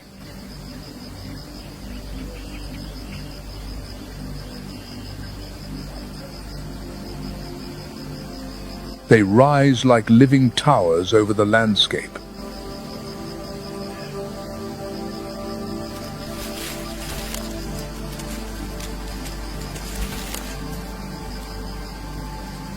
Their height ranges from 13 to 20 feet, with their necks alone measuring 6.5 to 8 feet long.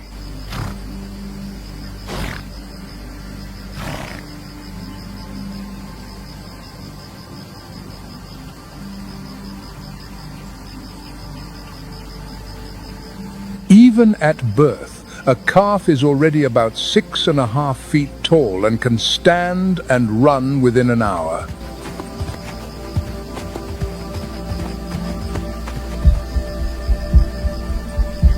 To pump blood all the way to their brain, their heart must be incredibly powerful, weighing up to 24 pounds.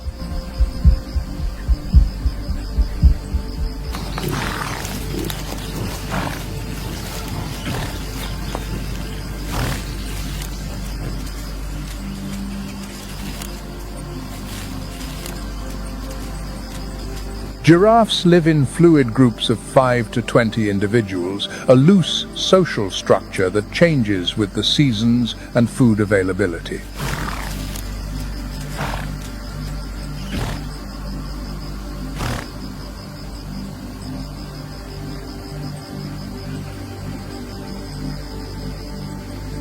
They prefer leaves, buds, and young branches, especially from acacia species.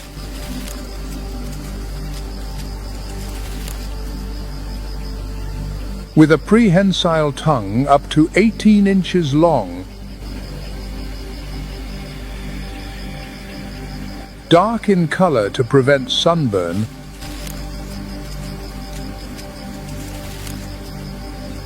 they can navigate through sharp thorns without injury.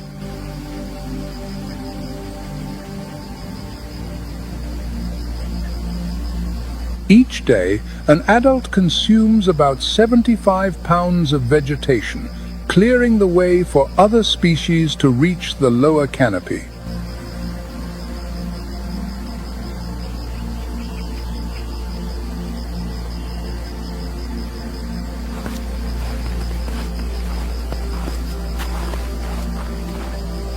However, their story has not always been one of hope.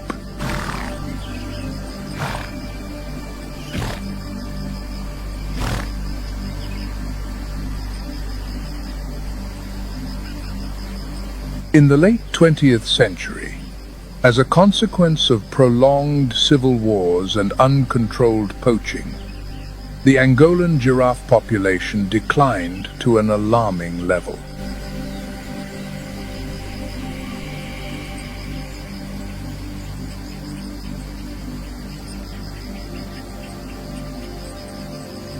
It was estimated at the time that only a few thousand individuals remained, and they had vanished completely from many parts of their historic range.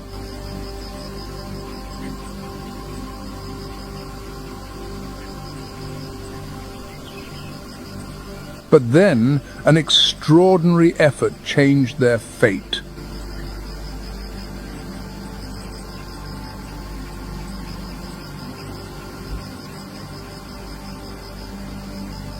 Conservation organizations, working closely with governments like Namibia and Botswana, launched decisive action plans.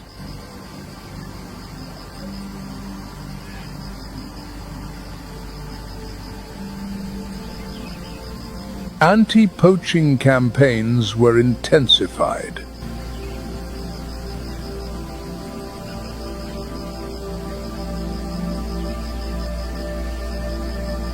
Most importantly, reintroduction programs were implemented.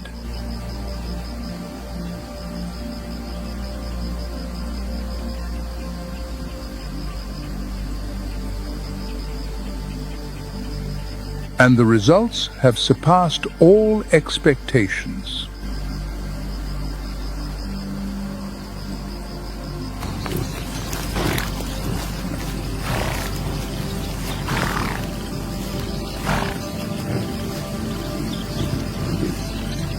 By 2024, the Angolan giraffe population had rebounded to some 20,200 individuals in the wild.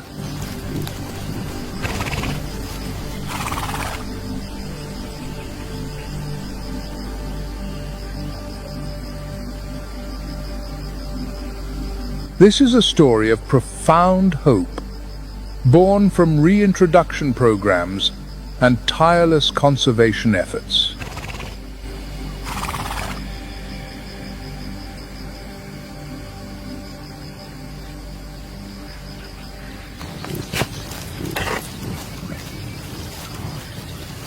Under the watchful eyes of the giants, herds of agile impala glide across the dew-kissed grass.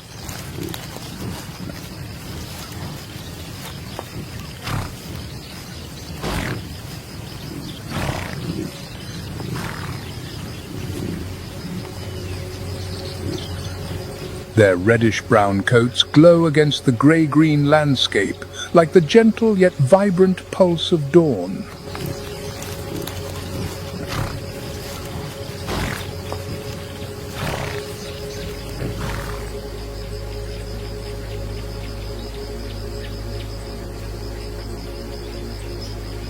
In the males, the lyre-shaped horns are a striking feature.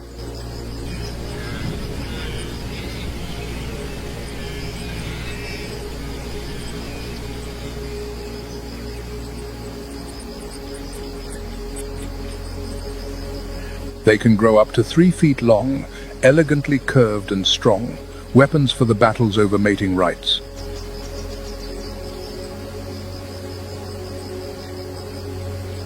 When they sense danger, they can accelerate to 50 miles per hour.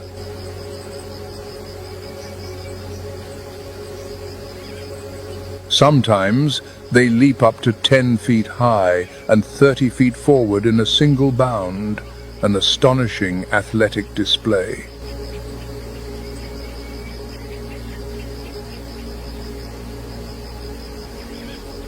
The behavior known as pronking, where they jump on all 4 feet at once, is a message of survival, a warning to the herd, and a show of fitness to discourage a predator.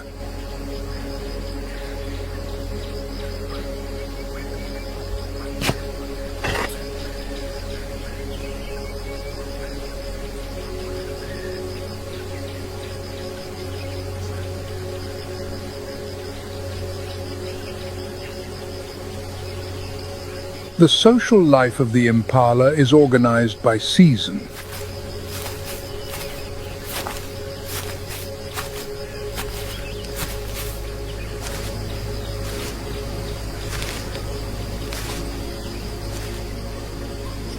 From April to June, the breeding season begins.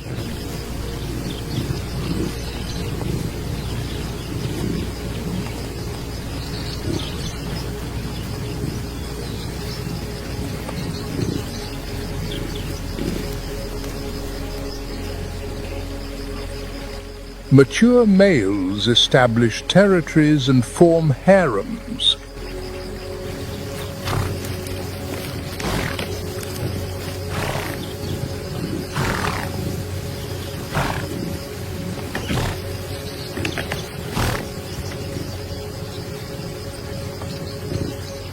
Territorial disputes become fierce, the clash of horns echoing across the plains.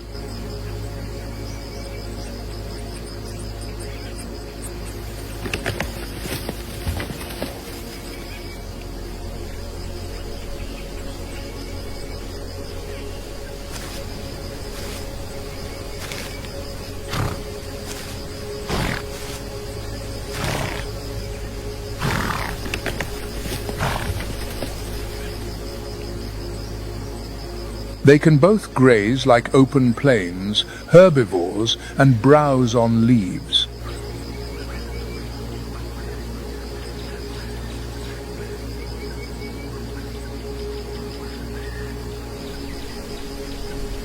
This dietary flexibility is one of the secrets to their resilience during the harsh, dry season.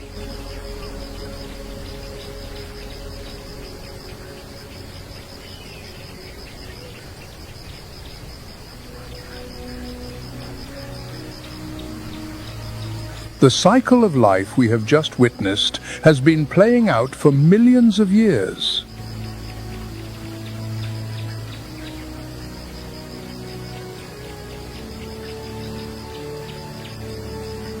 A perfect balance, built on the harsh but fair laws of nature.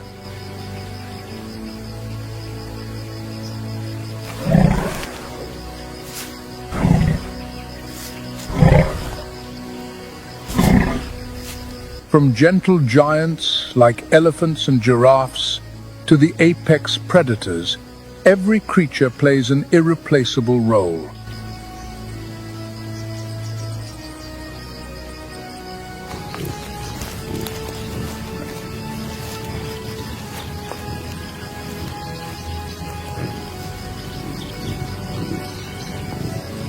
And yet, this grand stage is facing greater challenges than ever before.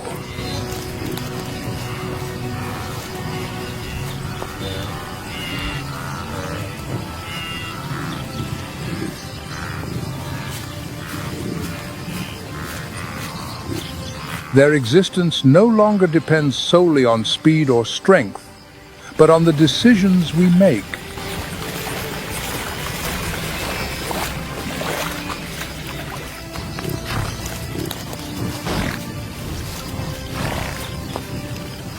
The success story of the Angolan giraffe is a hopeful testament that it is not too late.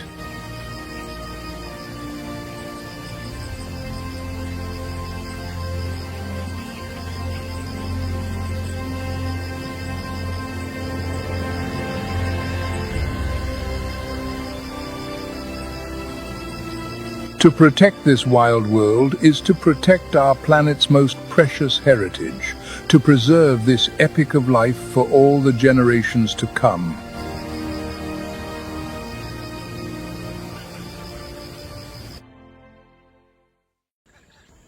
Before dawn breaks over the dense woodlands of Kruger National Park, a toxic shadow stands motionless amidst the high canopy.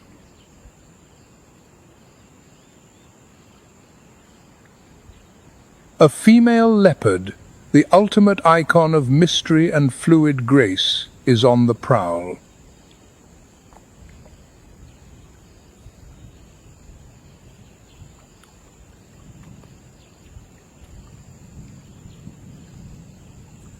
In the world of the leopard, trees are far more than mere resting places.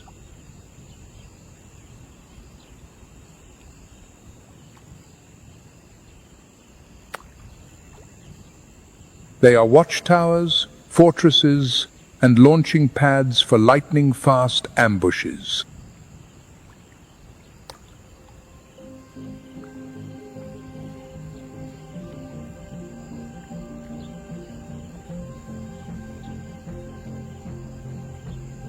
Draped in the geometry of shadows, her rosettes break the very outlines of her being. She does not merely hide, she becomes the forest itself.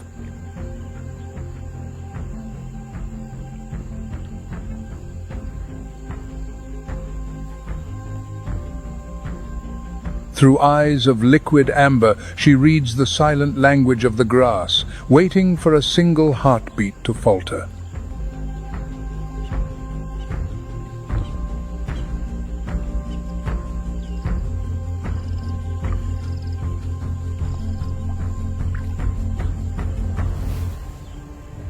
Beneath the foliage, a herd of impala drifts slowly into range.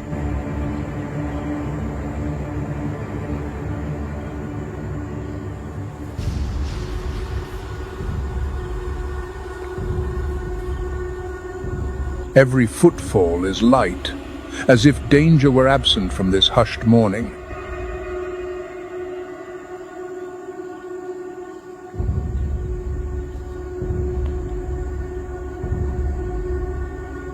She is tense, her muscles coiled and primed for action.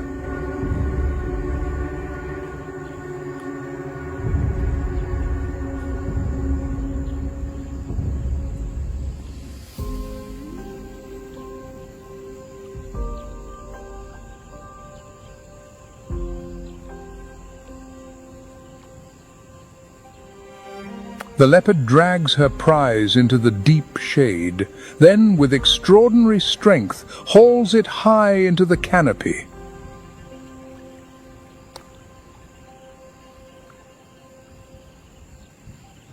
There she will feed in seclusion, beyond the reach of hyenas and other opportunistic thieves.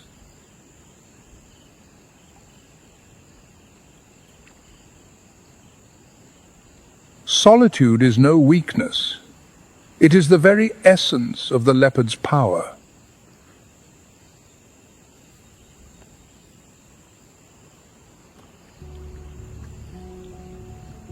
As heat blankets the grasslands of Kruger and the sun parches the earth, massive, dark forms begin to stir.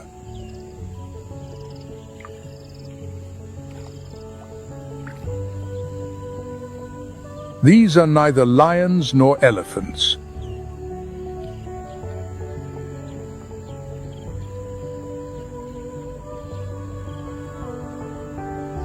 These are Cape buffalo, horned titans that command caution from even the most seasoned predator.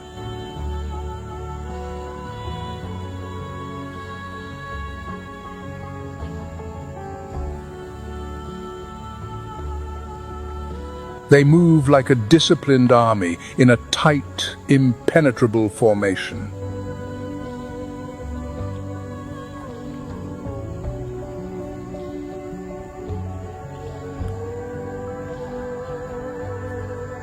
Each weighs nearly 2,000 pounds, their dark hides shimmering, horns curving like the iron helms of ancient warriors.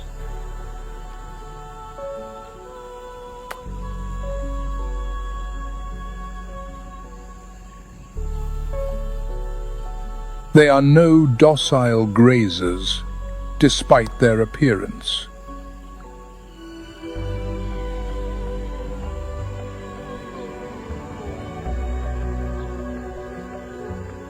Beneath that thick hide beats a heart that refuses to yield.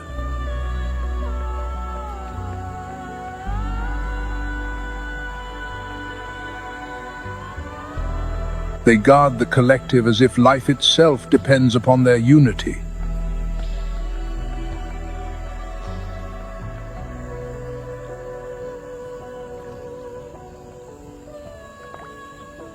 Calves huddle at the center, shielded by the herd.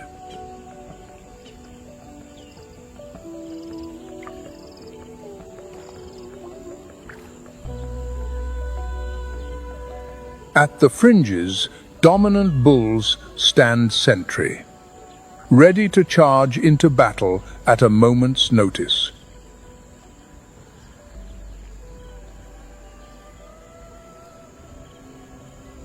A lone lioness watches, mesmerized by the raw power radiating from those steel-like horns.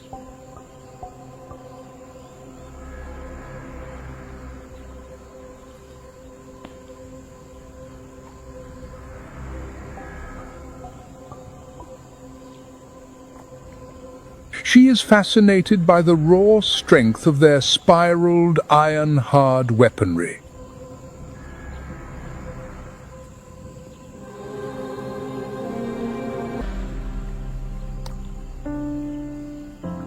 The lioness was badly wounded.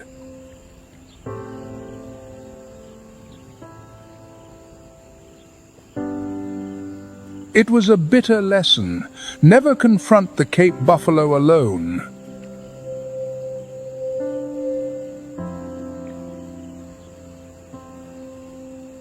She is not the first predator to retreat before them, and she certainly will not be the last.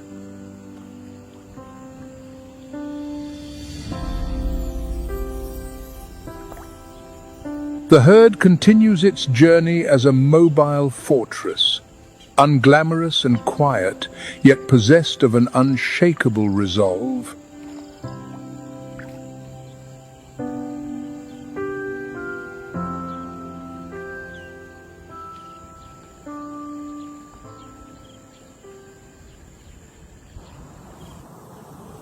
As the sun begins to bake the Kalahari, a mob of meerkats emerges, standing tall like miniature sentinels.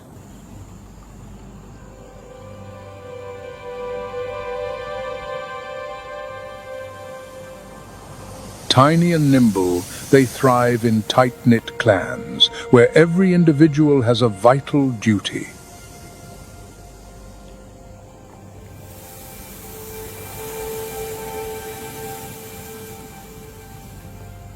They are renowned for their sophisticated system of vocal alarms.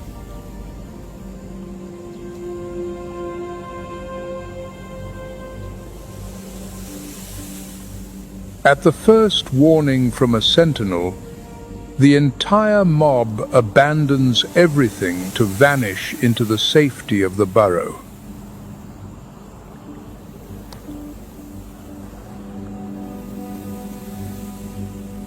In a land of hawks and cobras, unity is the only way to survive.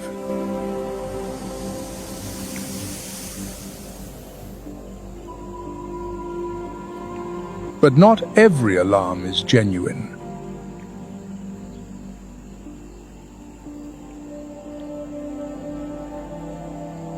Nearby, a fork-tailed drongo, a master of mimicry, watches.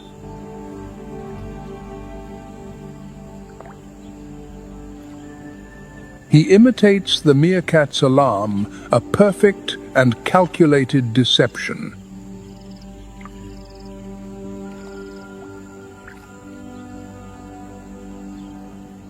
He even varies his calls, imitating eagles or snakes, to ensure the meerkats never grow accustomed to his trickery.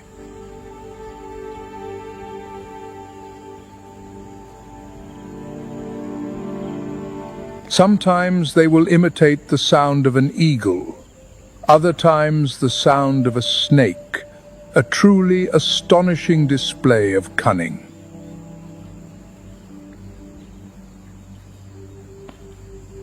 With one false cry, panic spreads.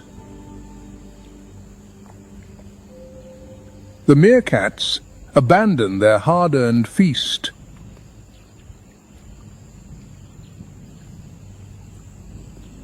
Instead, they stand guard for the collective, even at the cost of their own hunger.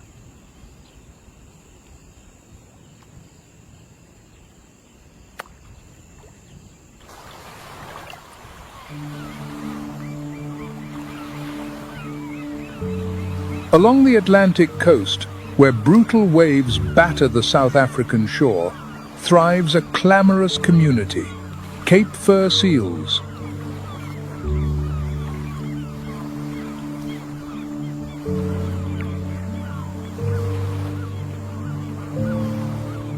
Near Cape Town, upon moss-covered rocks, seals huddle together, their bodies shivering in the salt spray.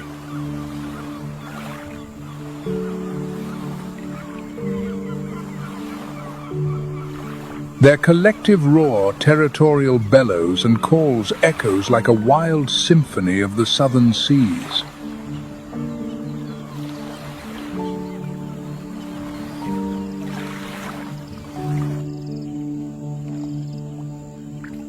They were not born for combat, yet they are masters of survival.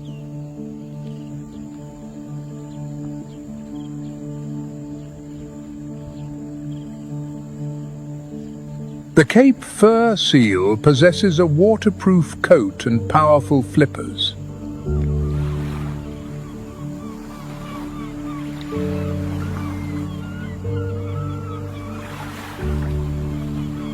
Dominant bulls claim the rocks, guarding their harems.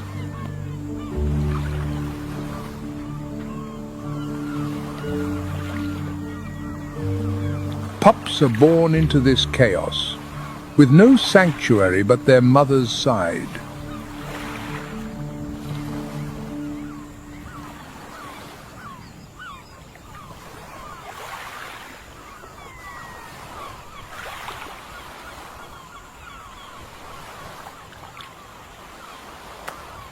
Far from the Antarctic's flows, a strange story unfolds on the sun-drenched sands of South Africa.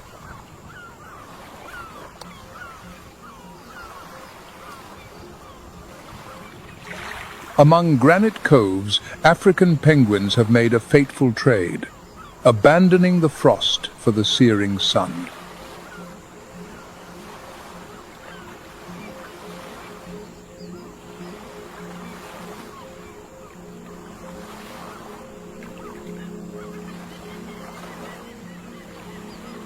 They are the only penguins on Earth to claim these temperate shores as their sanctuary.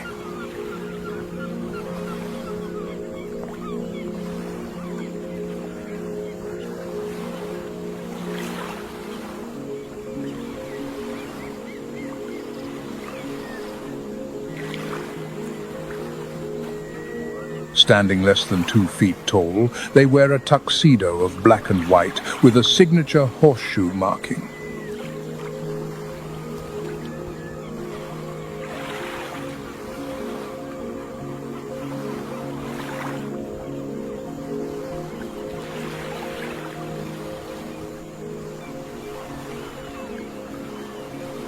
Survival in the heat relies not on feathers, but on pink glands. Above their eyes, a sophisticated cooling system.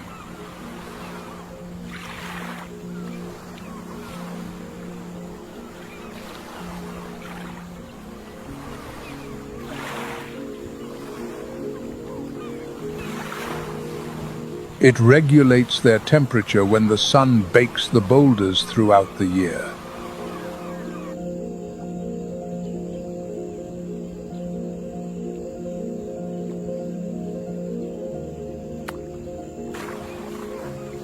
In spring, shallow burrows witness one of the most enduring bonds in the natural world.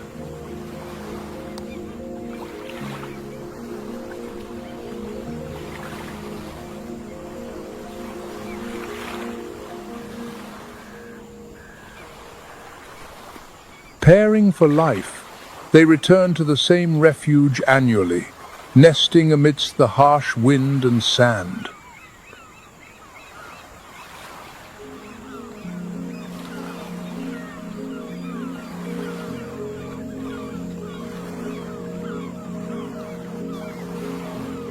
Yet their greatest foe is not the heat, but a deadly silence from the ocean.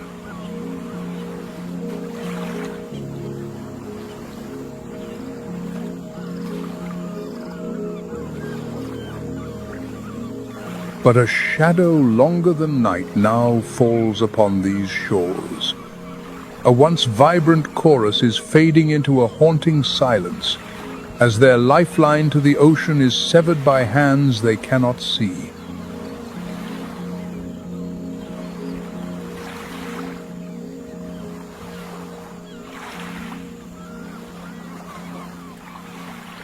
Million voices have been reduced to a fragile whisper, a final plea written in the sand before the tide washes it away.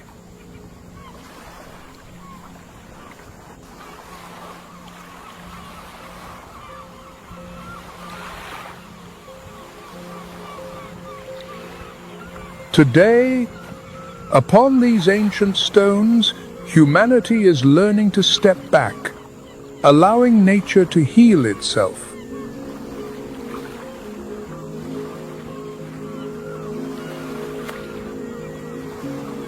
Every tiny nest is a final fortress, a silent plea for survival beneath the African sun.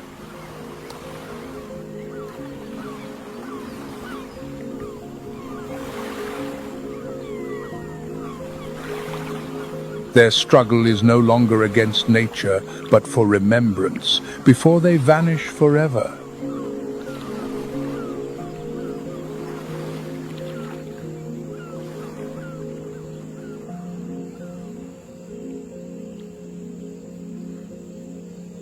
Across boundless grasslands, the towering forms of African elephants move like living fortresses.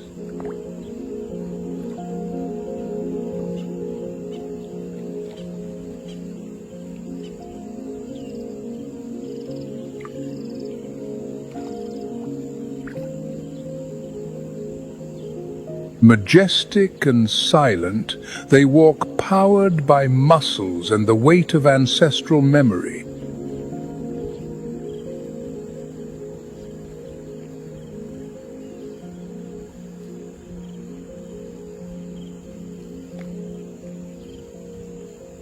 In a world where breath and death are intertwined, they are icons of wisdom and patience.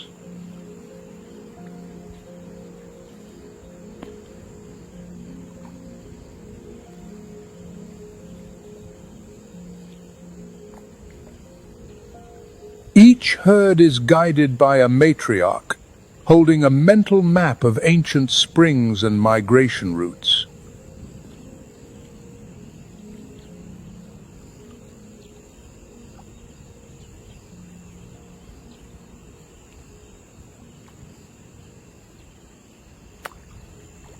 Under her protection, the family traverses Kruger's woodlands to the Kalahari's scorched sands.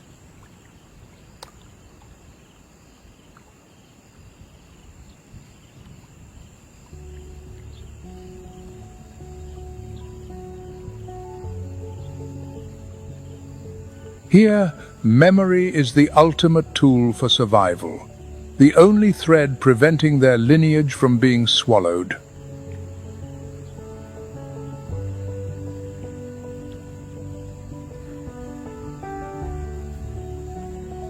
South Africa is a vibrant yet uncompromising tapestry of life.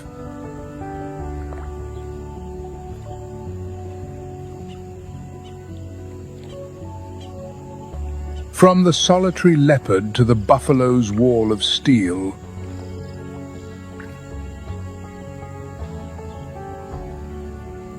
all are caught in a cycle of tension that never truly ends.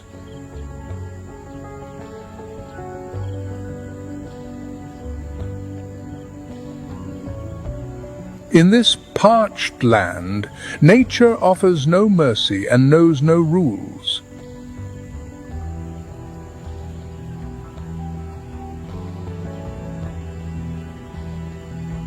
Only those with an unyielding will and fierce instinct earn the right to see tomorrow's dawn.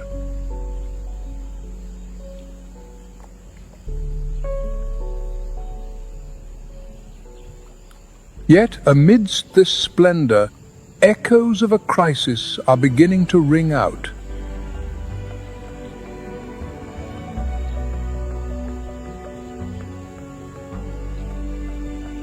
Thinned colonies and the roar of the seals testify to a balance that is beginning to fracture.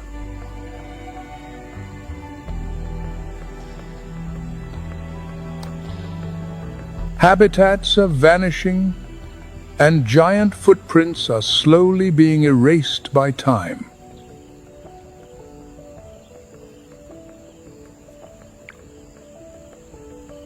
Nature does not need us to survive, but we cannot exist without it.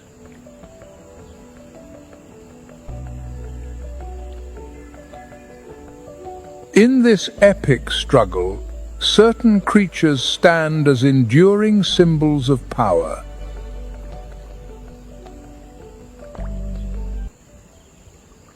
One of Africa's largest bovines, the Cape buffalo, is among the most dangerous creatures on the continent.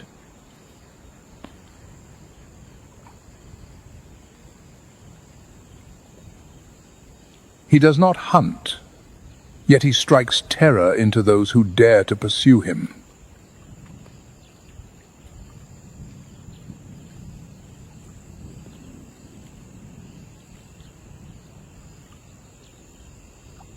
Weighing up to 2,200 pounds, he is a mobile fortress of muscle and bone.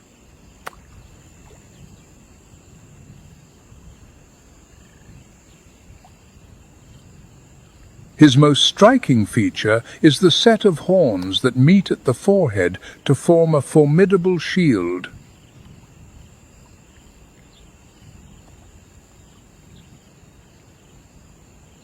A natural boss capable of withstanding the full fury of an adult lion.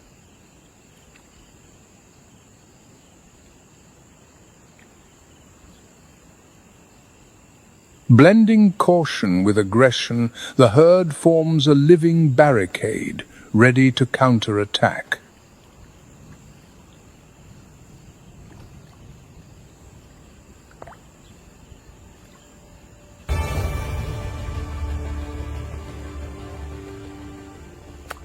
This is why hunters speak of him as the Black Death.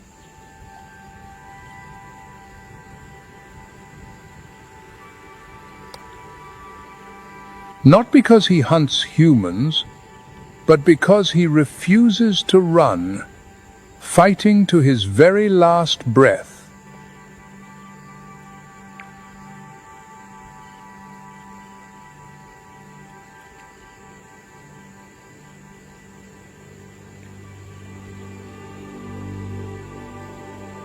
Dawn rises on the far horizon, staining the savannah with a layer of radiant light.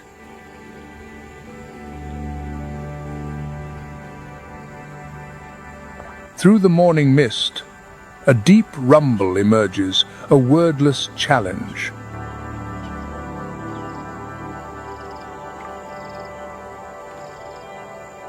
From the silent herd, two mature bulls separate, locking gazes.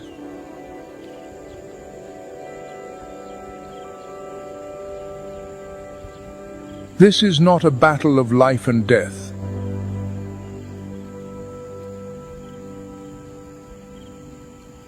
It is a struggle for status and dominion over territory and the chance to breed.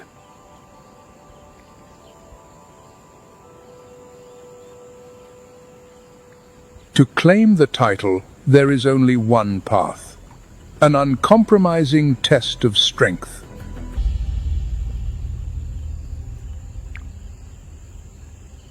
On the horizon, the low scrub stirs not from the wind, but the approach of a solitary giant.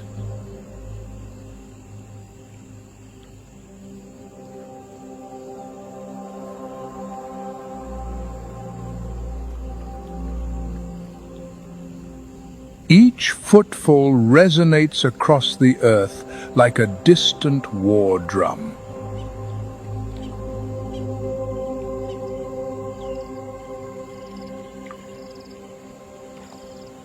This is the southern white rhinoceros, the second largest land mammal on our planet.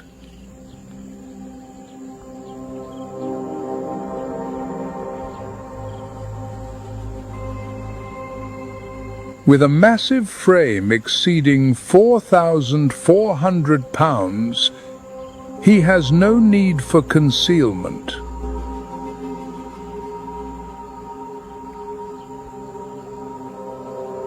He fears no one.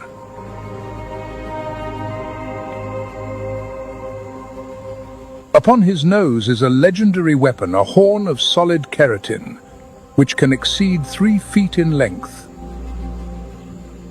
A creature of war.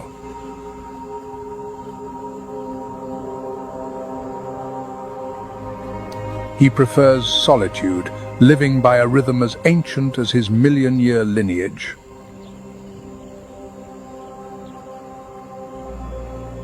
Yet even a giant must defend his domain.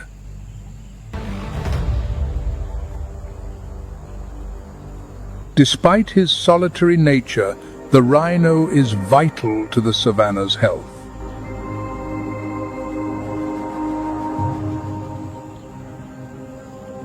His paths create natural corridors for other species to find water and food.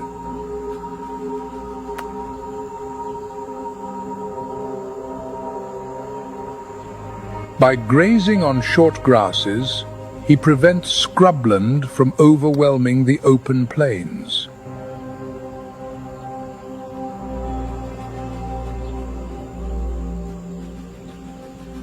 Even his waste nourishes the soil, fueling plant growth and sustaining insect life.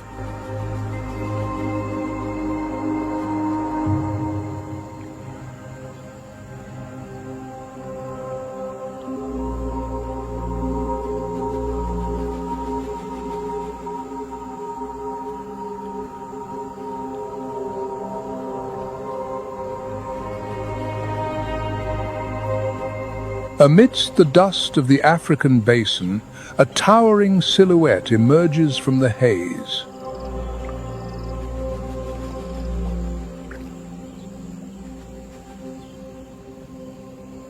Majestic and deliberate, the elephant herd moves as a single, unified entity.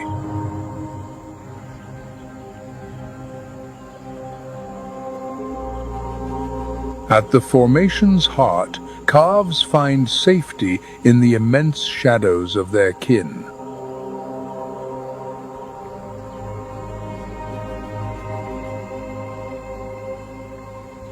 They do not just rely on strength. Elephants hear the earth through their feet.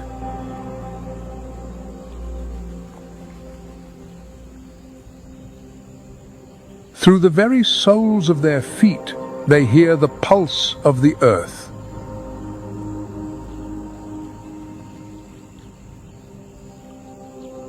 These silent giants possess a wisdom that transcends the air, sensing the distant thunder of a coming storm or the ghost echoes of a wandering herd carried through the ground like a deep subterranean song.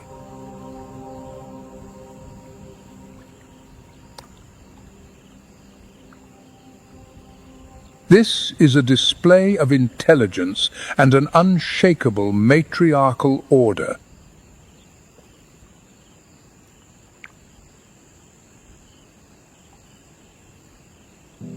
In this land, no predator is foolish enough to challenge a mature herd.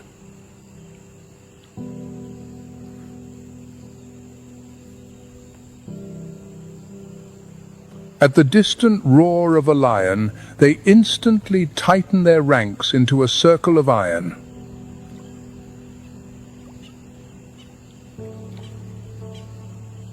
£13,000 of muscle form an impregnable wall, shielding the young.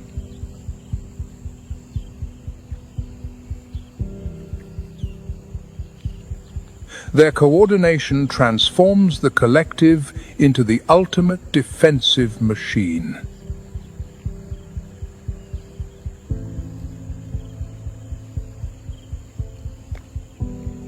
Their weapons are ivory swords in the largest individuals.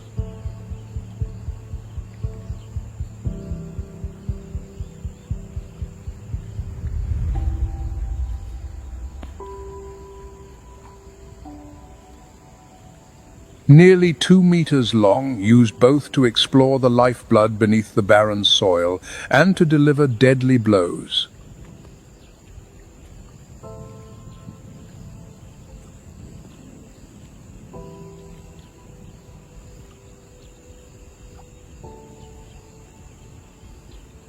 The skillful trunk, with its tens of thousands of muscle bundles, can gently soothe a cub after a long night of fear. But it is also powerful enough to bring down a lion in a single strike.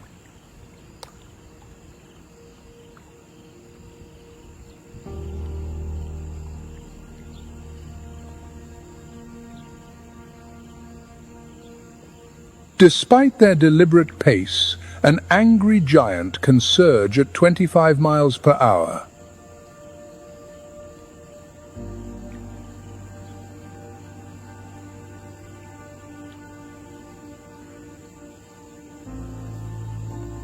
Their true power is not in destruction, but in their ability to shape the world.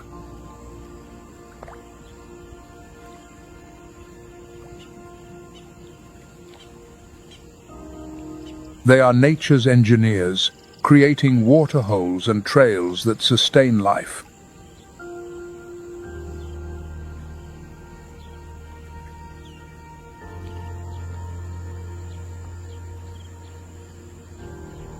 They rule through wisdom and empathy, forcing even the most arrogant lion pride to retreat.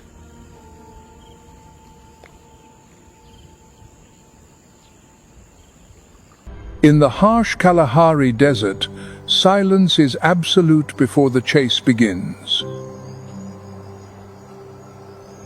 For the cheetah, time is the greatest adversary.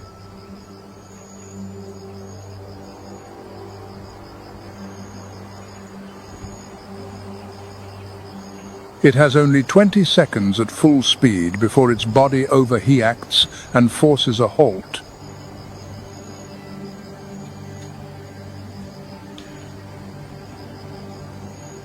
But its prey, the oryx, is not easily subdued.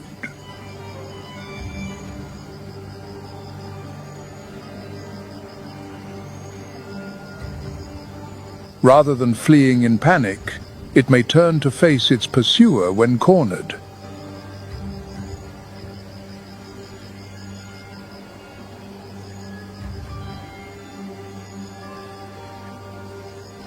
A special brain cooling system allows it to remain clear-headed under duress.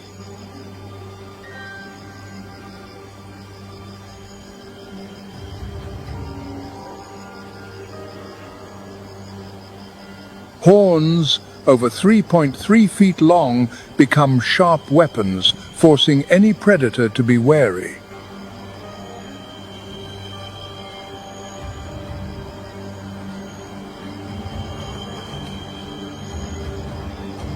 Against such an opponent, even a cheetah's speed is not always enough.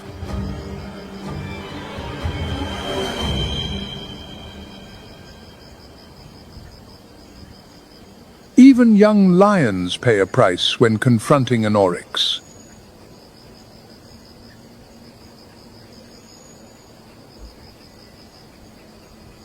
For them, it is not just a hunt, but a test of patience and experience.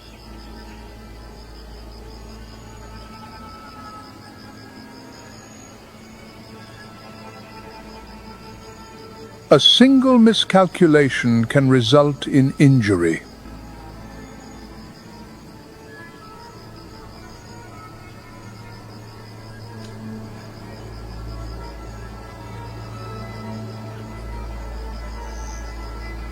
Those sharp horns form a formidable defense, enough to repel inexperienced predators.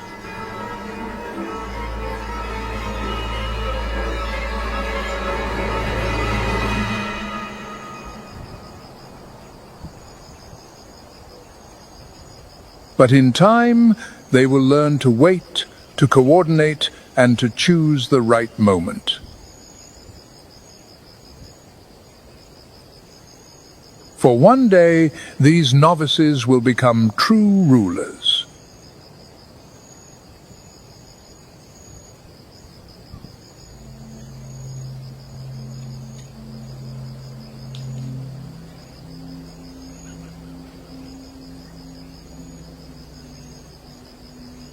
As the lion cubs survive their 5th month, their innate curiosity gives way to their first hunting lessons.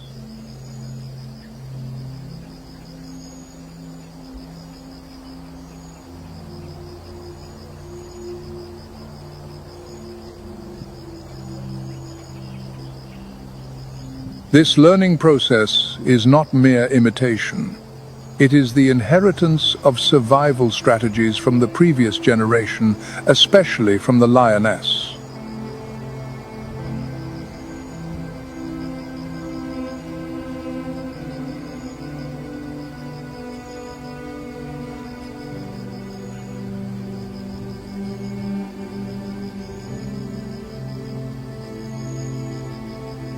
Genetics and social behavior have shaped their future from the very first moments.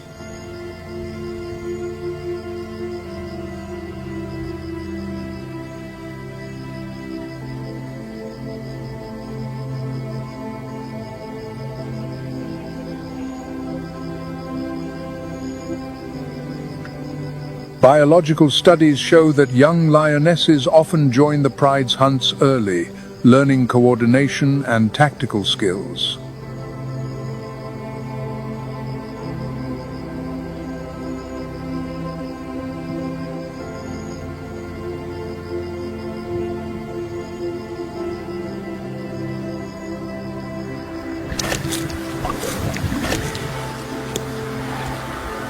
In contrast, young males focus more on developing physical strength and confrontational skills, often through scavenging.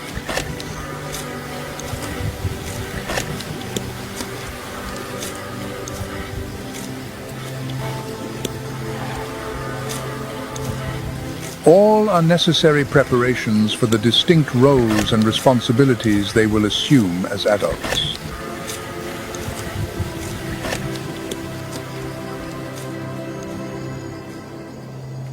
As the cubs grow, their mother's training regimen becomes more demanding.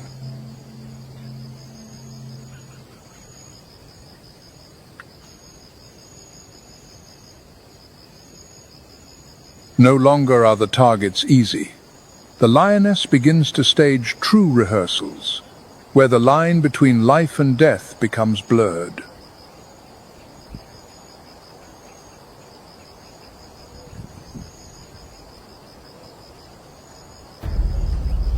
In silence, The lioness observes and guides, demanding absolute focus and precise coordination from her offspring.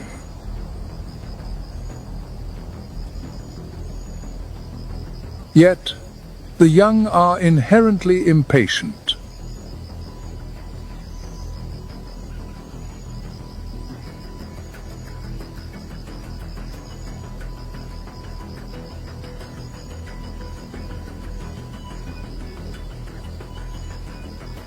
A single moment of lost control by one fledgling member can ruin an entire, carefully calculated plan.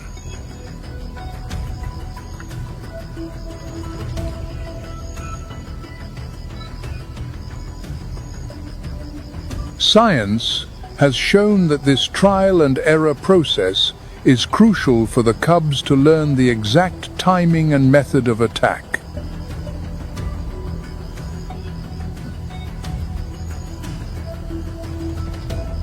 Failure in a wildebeest hunt is a painful lesson.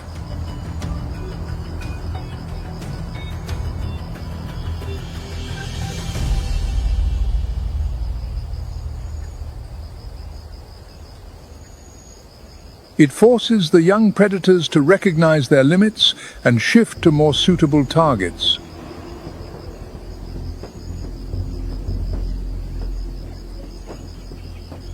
In the harshness of the natural world, difficult circumstances sometimes bring opportunity.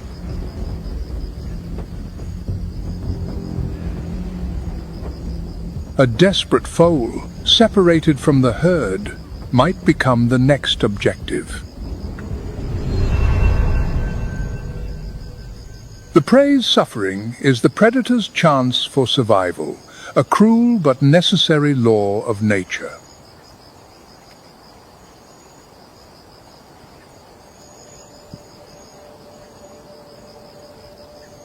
On the savannah, death is not the end.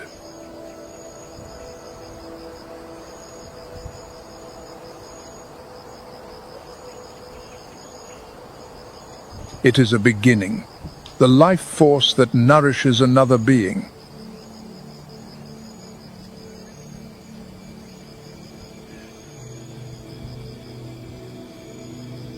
The sun sets, and a new drama begins with a hunt that has no end.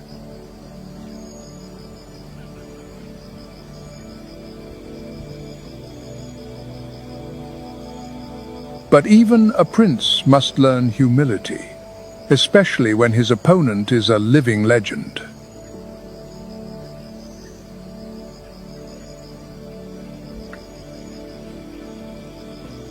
The African buffalo, nicknamed the Black Death.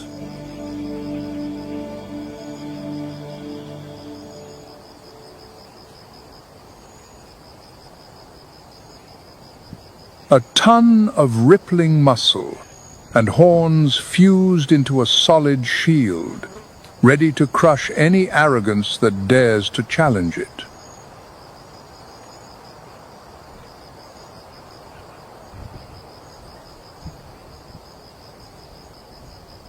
The strength of these giants lies not in the individual, but in their unity.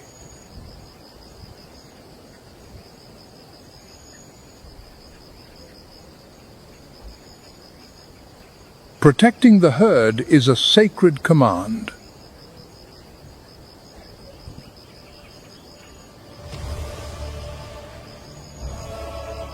When their boundary is crossed, they do not flee.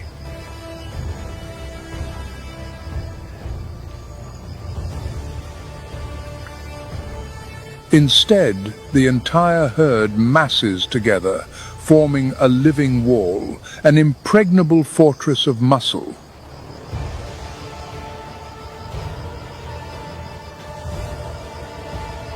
The hunt is suddenly reversed.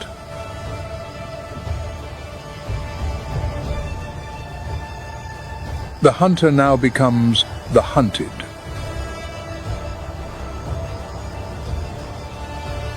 The line between predator and prey is completely erased.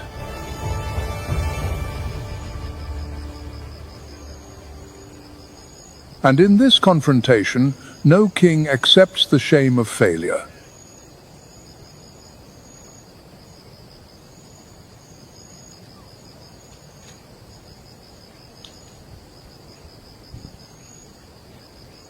Leaving the searing heat of the desert, we arrive at a different, yet no less dramatic setting.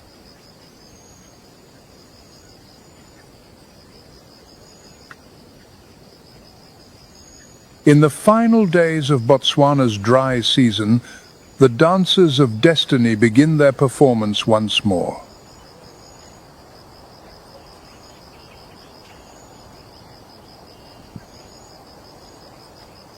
The plains zebra, with its unique black and white patterns, is an unmistakable symbol of Africa.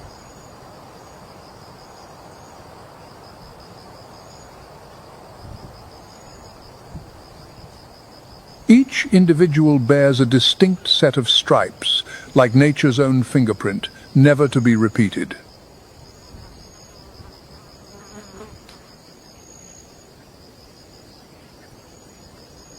But in this world, magnificent beauty can sometimes come with a harsh sentence. Hidden among the bushes, a pair of amber eyes watches with particular interest.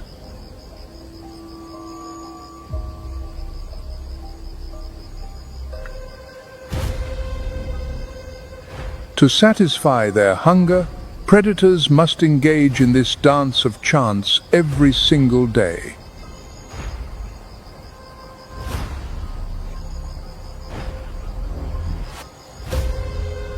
The lioness prepares for this contest of wits with absolute silence.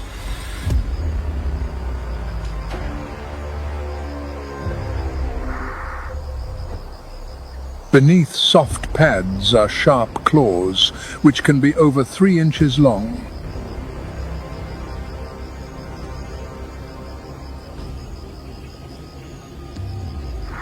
She knows her stamina allows for only a 330-foot burst of speed, so she does not rush.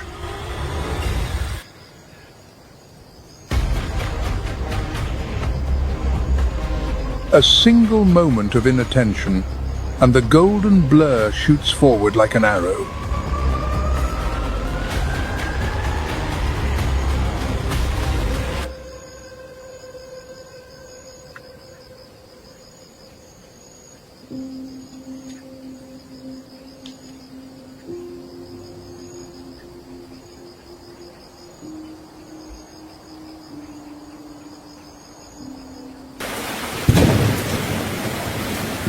When the rains arrive, a paradise is woven from green pastures and the red traces of dominance.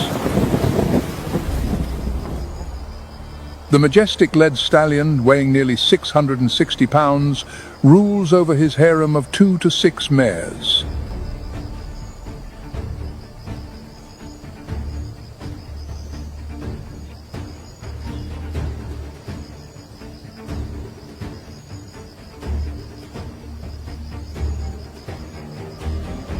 To win this supreme position, bachelors must challenge the reigning ruler.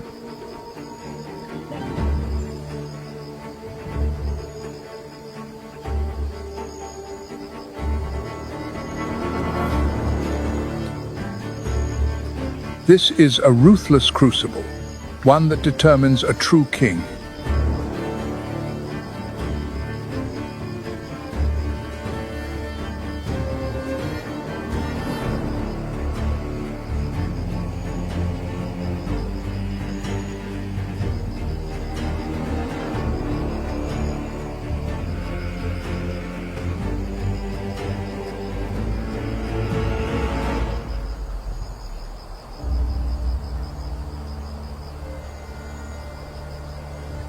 Meanwhile, elsewhere on the plains, the mares are fulfilling their own sacred mission.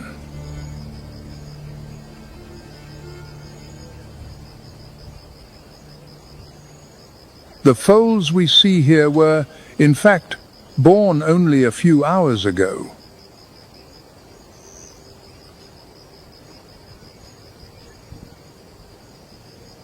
But this happy scene is quickly shattered.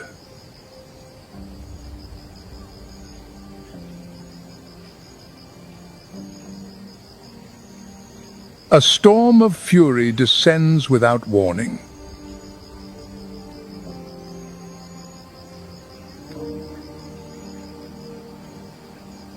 When the throne is taken by force, the new ruler may carry a brutal, inherited instinct to kill the offspring of his predecessor.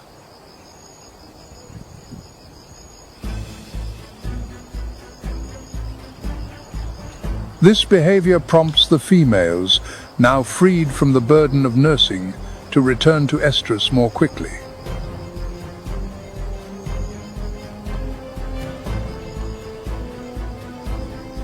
But a zebra mother does not yield easily.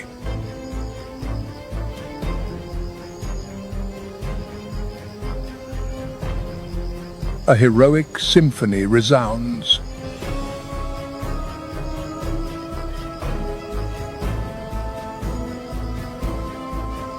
Maternal love confronts the harsh laws of evolution head-on.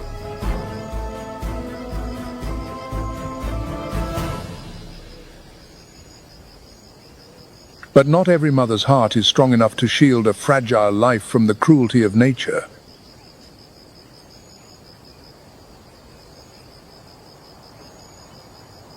Even so, there is no place for mourning on the savannah.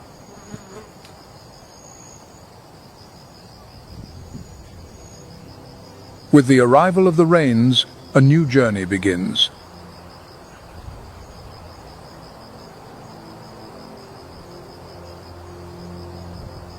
They need the mineral-rich grasslands that lie far away.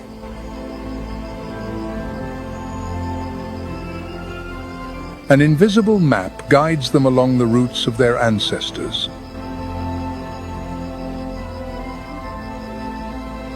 As the herd moves, thousands of stripes merge, creating a chaotic illusion.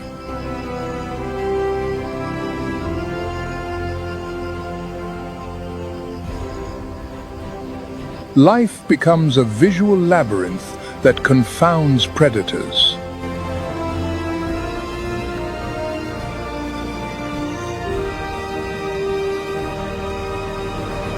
It is a living coat of armor.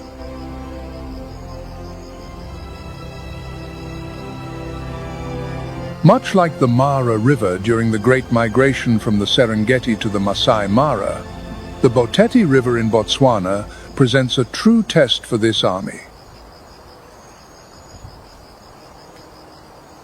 While the striped herds travel thousands of miles, another, quieter journey begins in the darkness of the dens.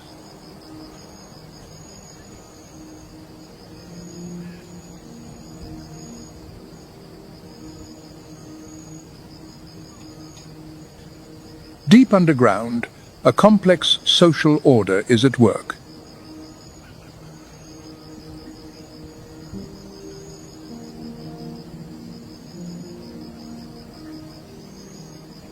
This is the world of the spotted hyena, a society dominated by females.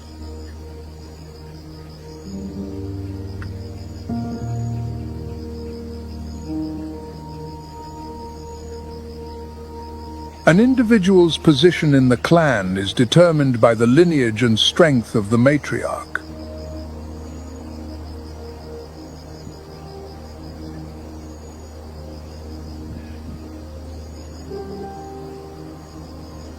Unlike many other predators, hyena cubs are not born helpless or blind.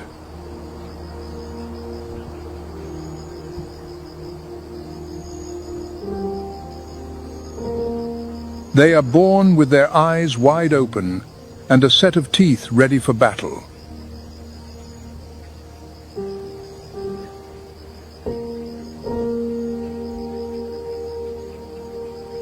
And their first fight is, sometimes, with their own siblings.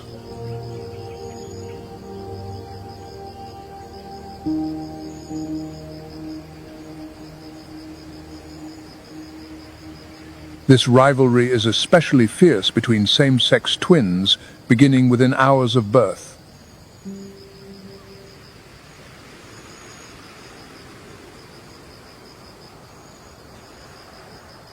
The prize is not only precious mother's milk, but the establishment of a lifelong dominance.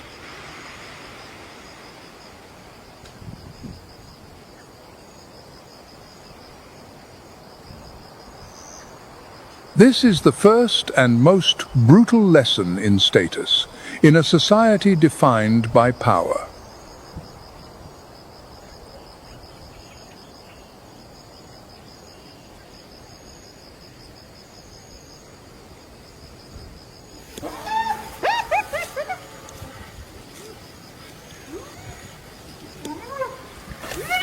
The spotted hyena is one of the most brutal and effective predators on the African savannah.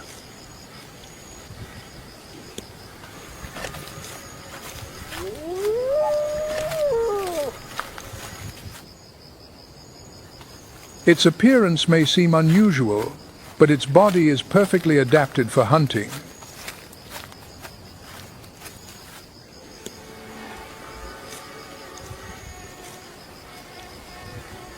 Low, powerful, weighing from 100 to over 176 pounds.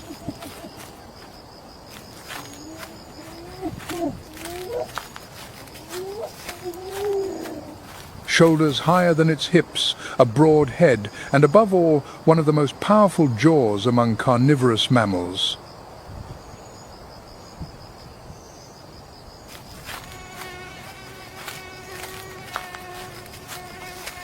With a yellow coat spotted with dark patches and a muscular neck that helps it tear flesh, carry prey, and even confront other predators, the hyena is an efficient machine.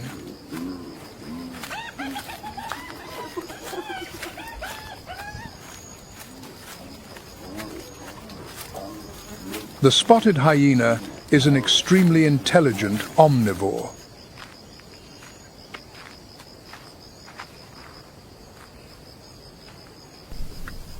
Its diet varies with the seasons and opportunities.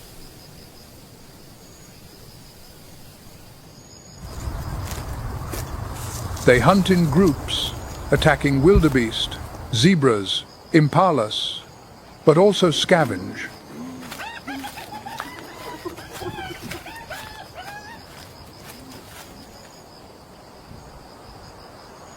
A clan can be up to 80 individuals led by an alpha female, a rare phenomenon among mammals.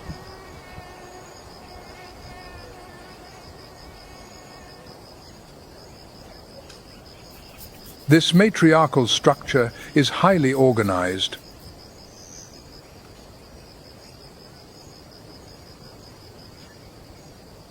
When the rainy season ends, a great change occurs.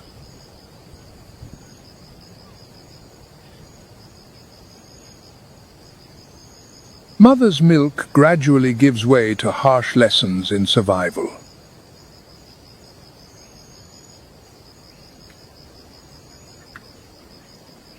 The true hunting instinct awakens.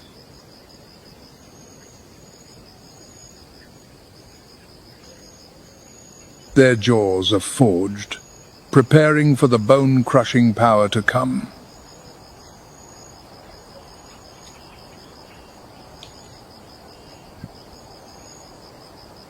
Defying old prejudices, spotted hyenas are active and efficient predators, with over 60% of their diet coming from their own hunts.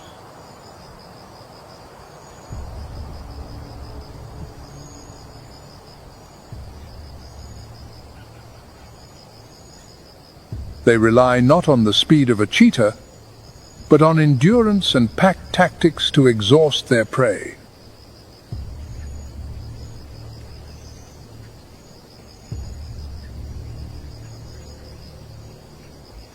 Confidence, and sometimes recklessness, has pushed them to an unthinkable challenge, confronting the giants of the savannah.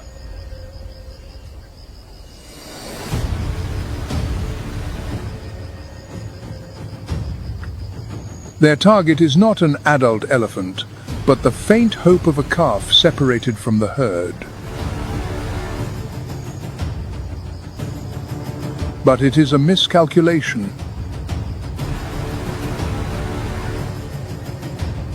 The elephant herd is not just a fortress.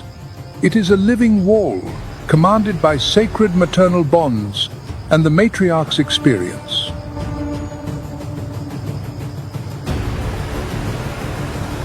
A few exploratory steps from the hyenas are immediately met with a warning that cannot be ignored.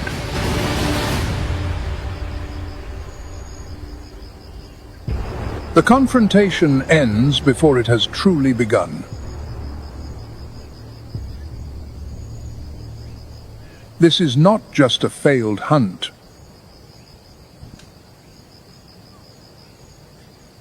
It is a costly lesson in the order of nature, about the boundaries of power that must never be crossed.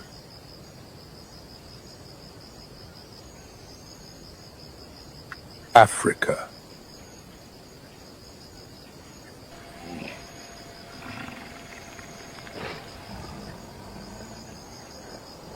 The land of giants.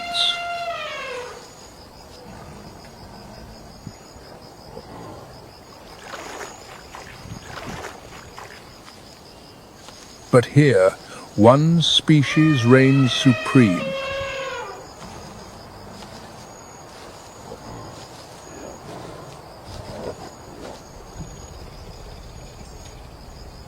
The lion, the second largest cat on the planet, surpassed only by the tiger.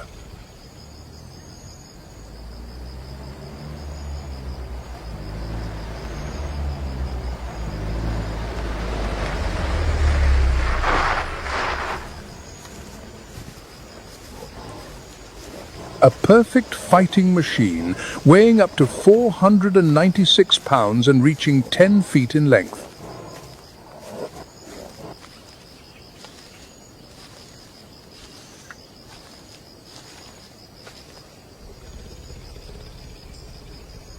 This colossal size, combined with a rippling muscular system, not only helps them dominate the grasslands,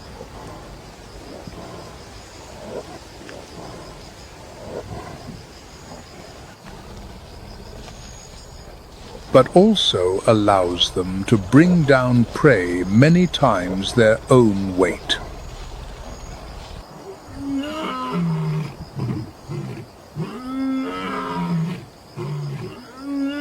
But their true weapon is sound.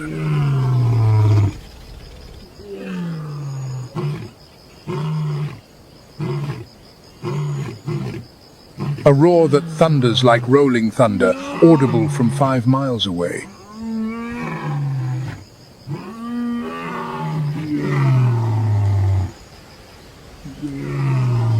A skill perfected by the time they are 1 year old, a defiant declaration of territory and a connection between pride members.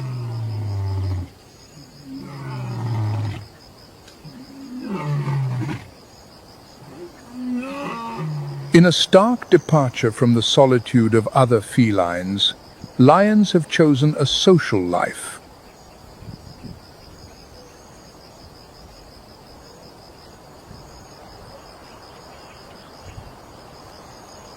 A pride can have from 3 to 40 members, where related females raise the future generation together.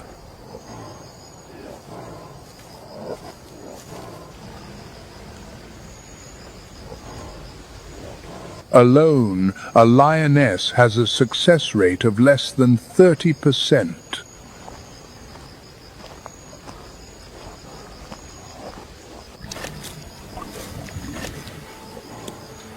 But when they cooperate, they become an unstoppable force, bringing down colossal prey to ensure each member can consume up to 20 pounds of meat per day.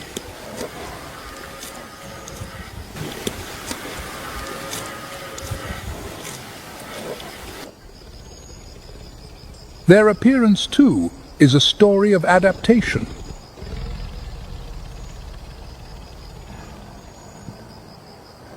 In the Serengeti, a thick mane is a measure of health and fighting prowess.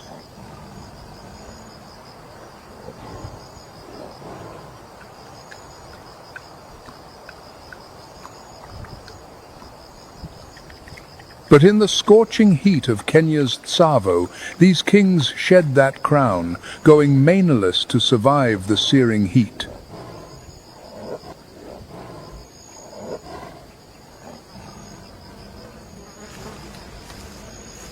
Once dominant across continents, their kingdom is now shrinking.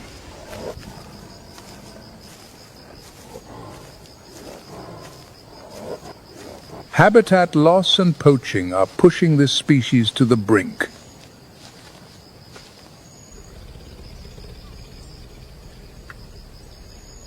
Only 20,000 remain in Africa, and a mere 500 inches India.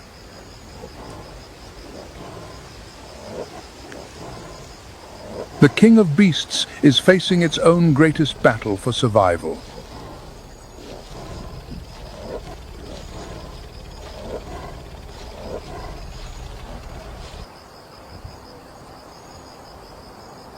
The symphony of life and death in the Serengeti is one of its most majestic spectacles.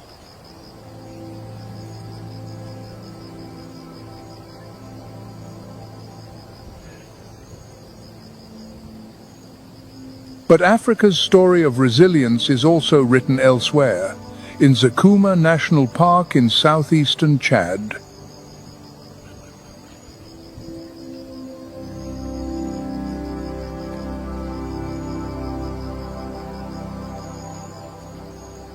The park lies in the Sudan-Sahel Transition Ecozone, a region representing the convergence of the Sahara's edge and the Central African rainforests.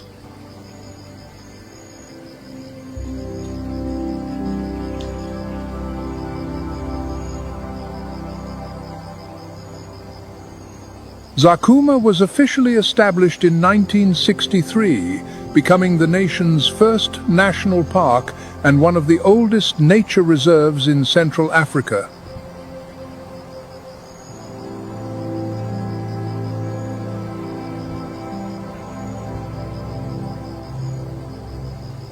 Today, Zakuma is home to over 130 mammal species, including the Big Five after black rhinos were reintroduced in 2018.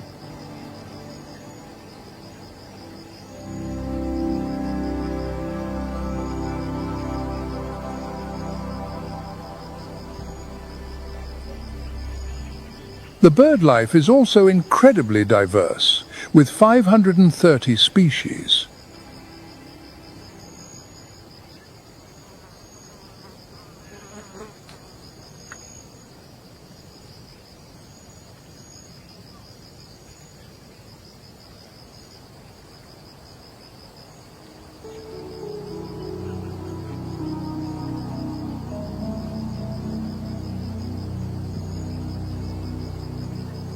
The Kordofan giraffe, the tallest land animal, faces a true challenge to survive the dry season.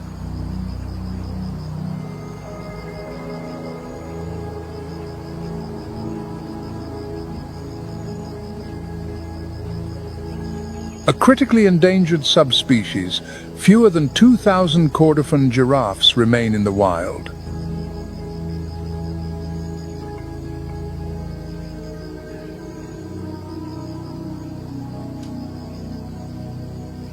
Over half of them live in the central region of Zakuma.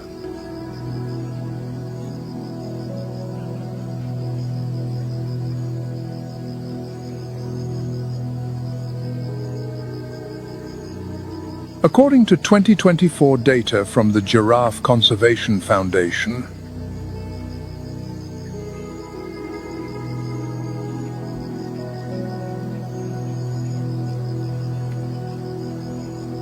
compared to other subspecies, the Kordofan giraffe is considerably smaller, with an average height of 15 to 18 feet.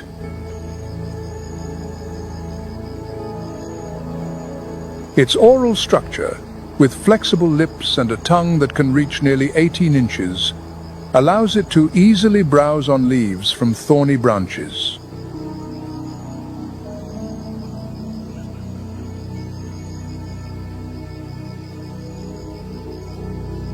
This is a remarkable biological advantage, reducing direct competition with other herbivores.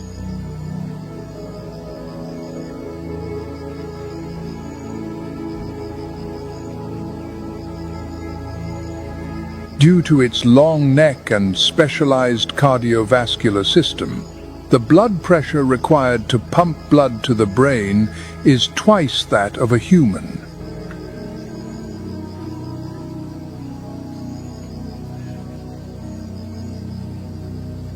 The act of bending down to drink during the dry season, when water sources are just small pools, carries the risk of a sudden drop in blood pressure and a serious loss of balance.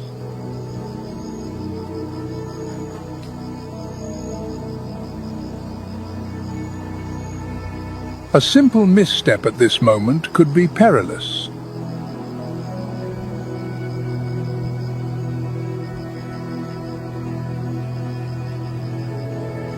To adapt, the Kordofan giraffe minimizes the time it keeps its head low and often moves in the early morning when temperatures are more tolerable.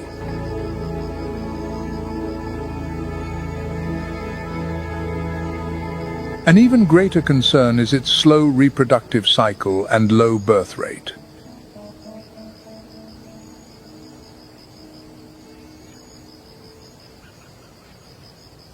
Each female gives birth to a single calf after a gestation period of up to 15 months.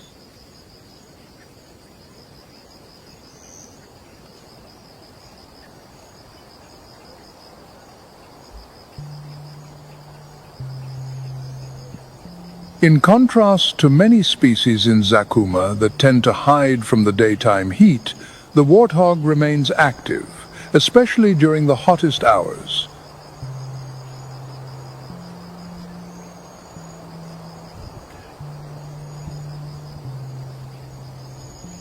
It spends 60 to 70% of its day foraging.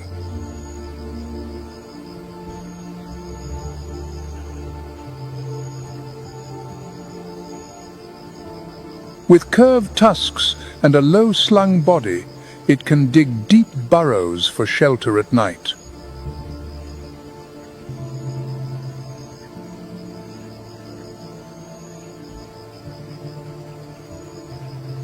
When green pastures are nearly gone, the warthog kneels to eat, a behavior that conserves energy and makes it easier to find roots.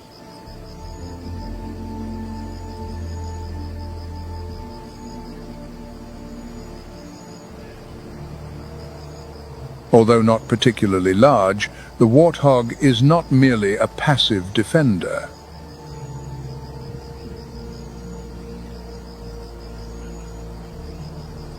Adults can charge threats with their sharp tusks.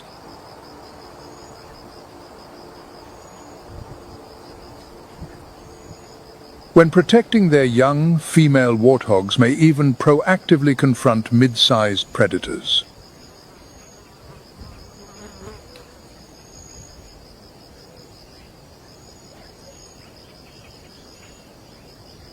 As the warthog retreats to its burrow after a day's activity, the king of the savannah appears.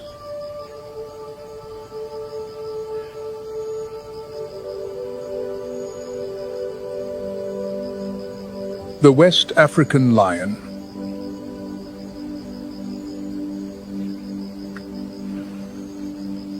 The arid savannah of Zakuma is not an easy place to live.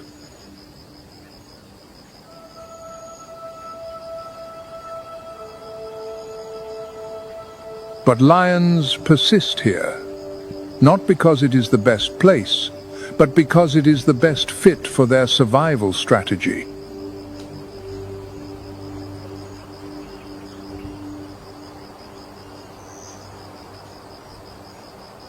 Lions in Zakuma are smaller than their eastern and southern African counterparts, with males averaging between 265 and 330 pounds.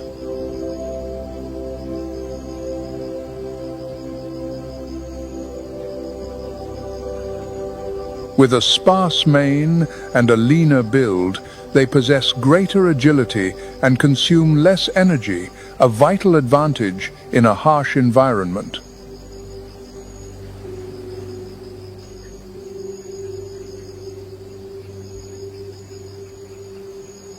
They hunt primarily at night and dawn, according to GPS tracking data installed in early 2025.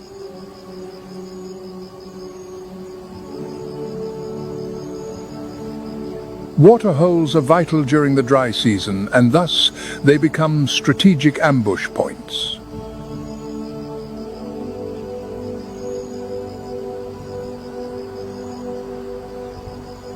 In Zakuma, lion prides are often small, with just 3 to 6 individuals.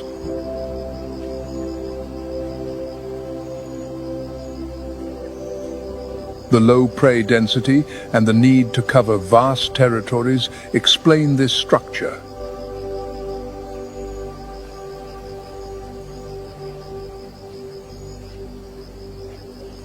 The lionesses are the center of the hunting activity, while the males are responsible for protecting the pride.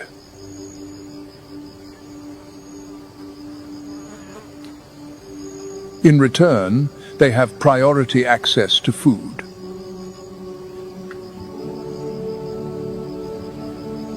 This is a rule that maintains order and security within the pride.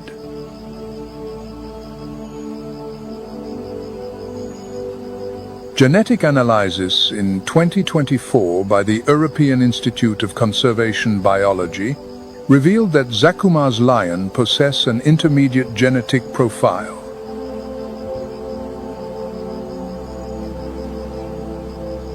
This demonstrates their essential role in connecting the remaining genetic corridors of the subspecies Panthera leo.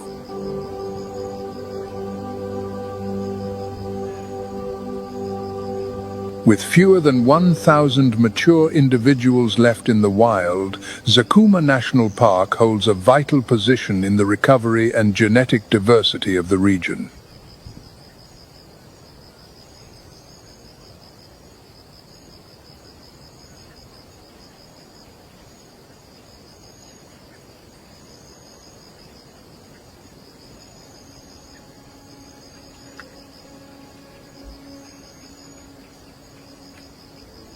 The African white-backed vulture.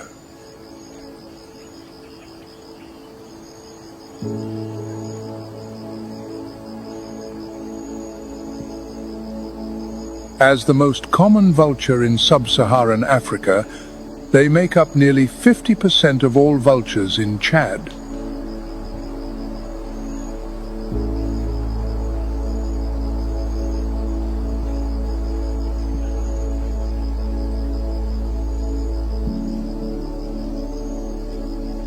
According to a 2024 biological survey in Zakuma, with a wingspan of up to 7.5 feet and extremely sharp vision, it can spot a carcass from a distance of 2.5 to 3 miles.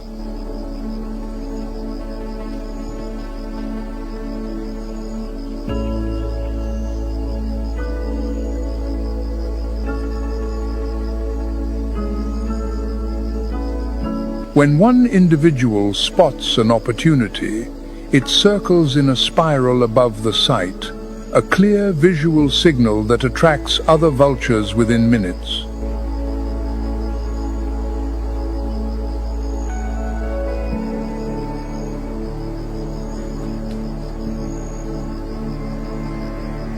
During the dry season, when carcasses are more common, this species' role is amplified.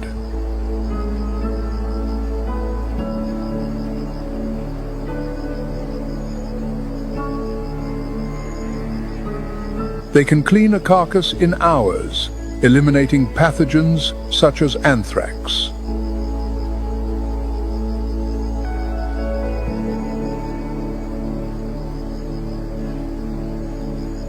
According to a 2025 report by African Parks, the presence of these vultures has reduced the risk of disease transmission from large animal carcasses by up to 85%.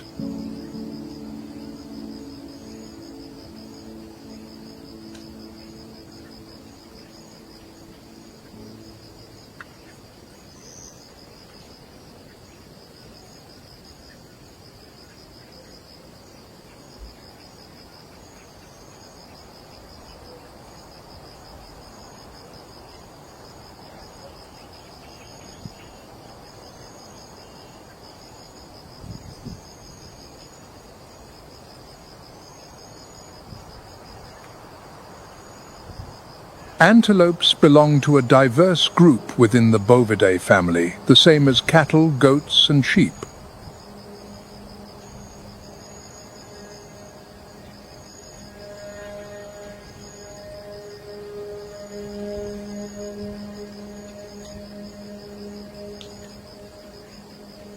One of their main characteristics is a body adapted for running and agility.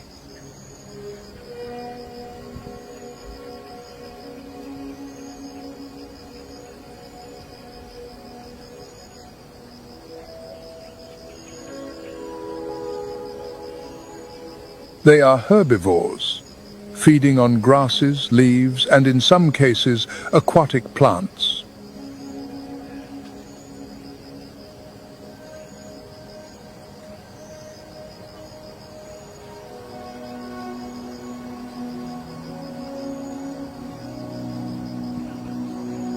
Another trademark is their pair of permanent horns, unlike deer, which shed their antlers annually.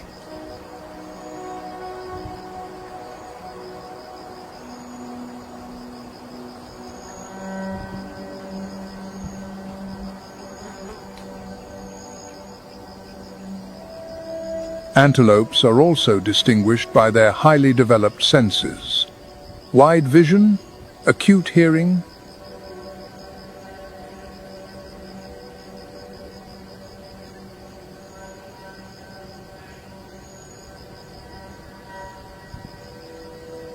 This combination of attributes, motor skills, sensory abilities, and social strategies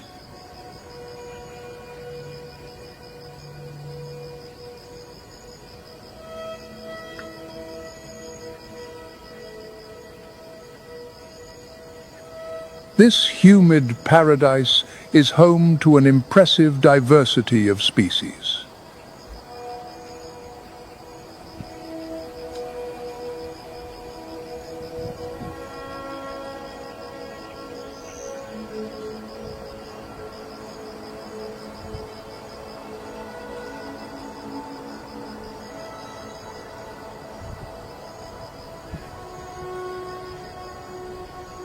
Among the most numerous is the black lekwe, a subspecies of the lekwe antelope perfectly adapted.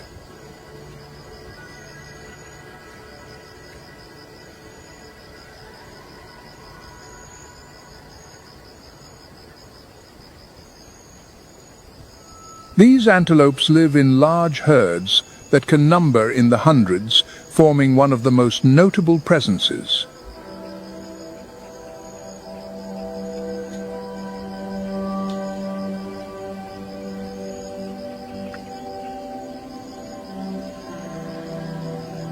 The lechwe is easily recognizable by its golden brown coat with a lighter underside and dark hind legs.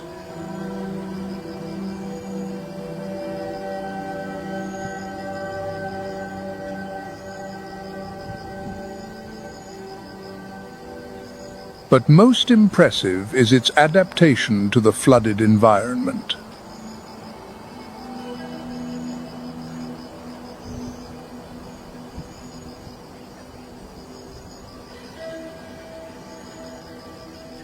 Males possess long, lyre-shaped horns used in battles for dominance and territory.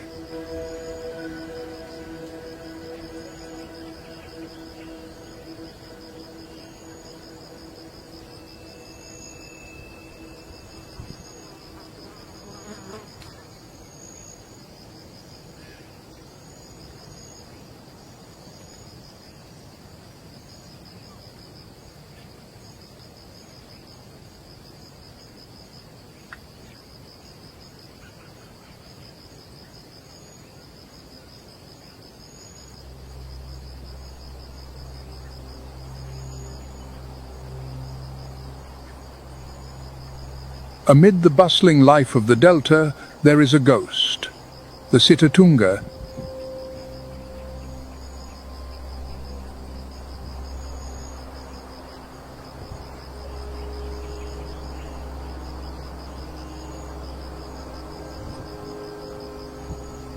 It has a water-repellent, oily coat and specialized hooves for walking on reeds.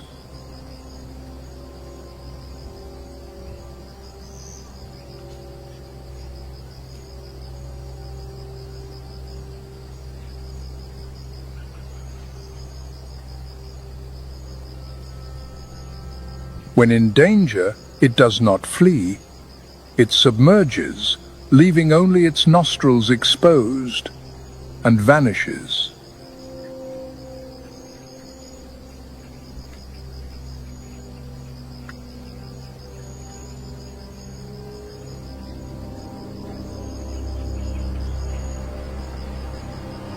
Among the winding channels and mopane forests is one of the most elegant and numerous animals.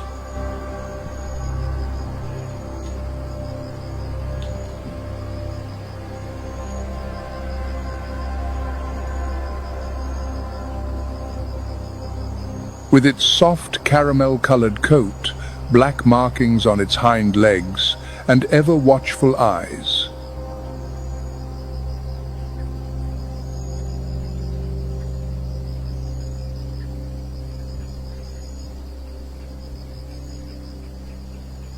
They do not just see danger, they practically feel it.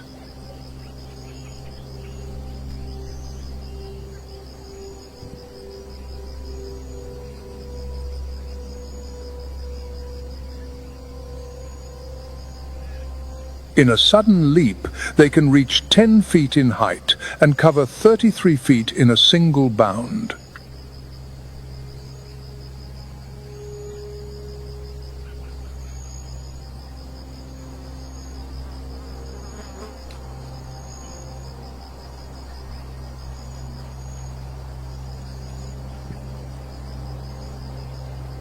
During the mating season, males fight for territory with impressive displays of strength.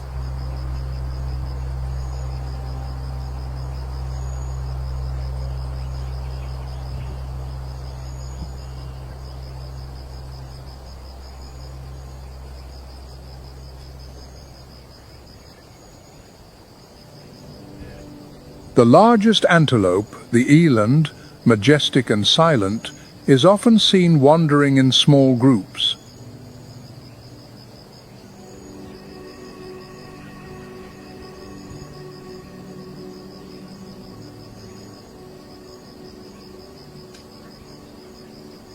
Although not the most numerous, its imposing presence makes it unmistakable.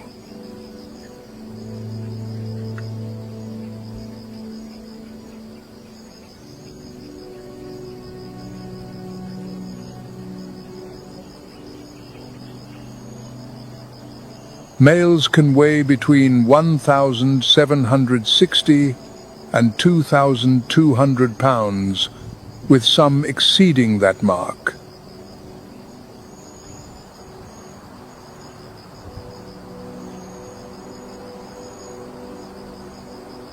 Despite its enormous size, the eland is a surprisingly agile animal.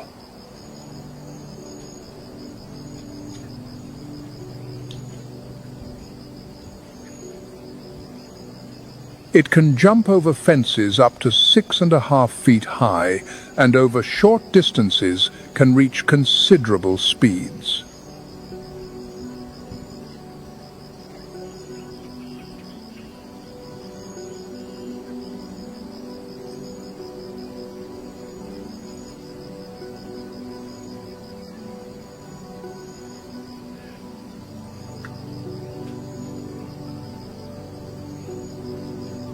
The greater kudu is slightly smaller than the eland, but equally striking in size and unique features.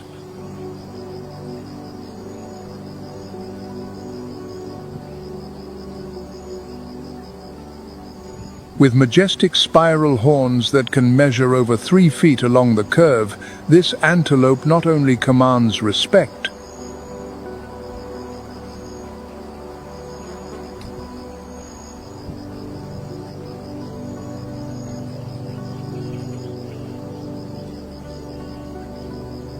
an adult male can stand up to 5 feet 3 inches at the shoulder and weigh between 420 and 595 pounds.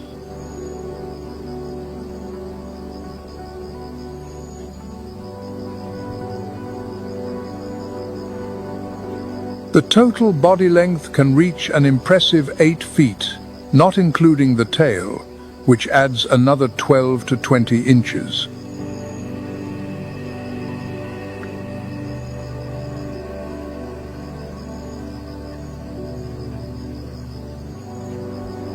On its back, vertical white stripes run like brushstrokes painted by some ancestral artist.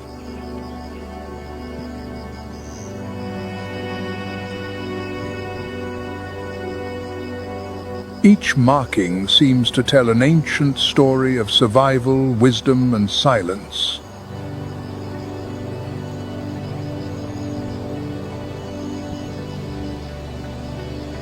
The kudu moves with a surprising lightness for such a robust animal.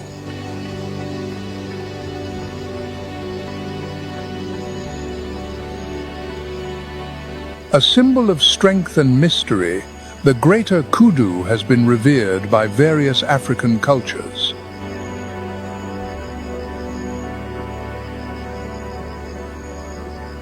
Its presence inspires respect not only in its natural predators but also in people.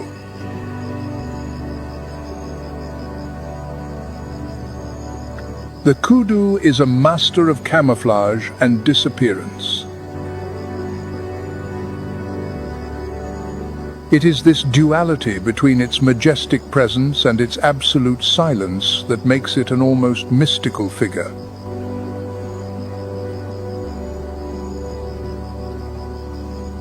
Together, these antelopes not only enrich the visual landscape of the delta, but also sustain the food chain.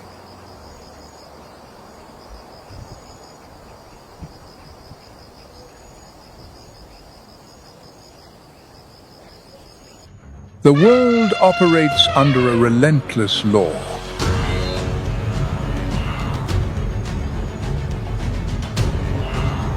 No mercy, no exceptions. Every step could be the last. Life is paid for with loss. And death nourishes the life that follows.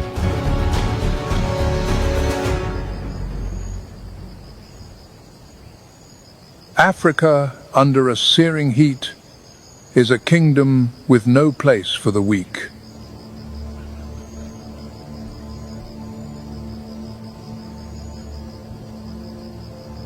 Trudging slowly through this fiery crucible are Tatu and Zuka.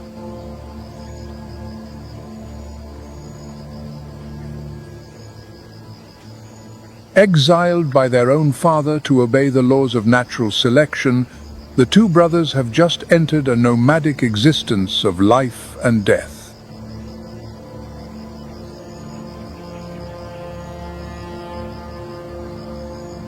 Without the protection of their pride, their odds of survival are now a mere 1 in 10.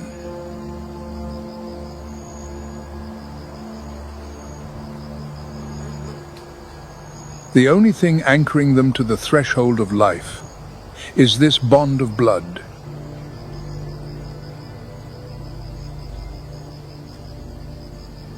But a gnawing hunger has pushed them beyond all endurance.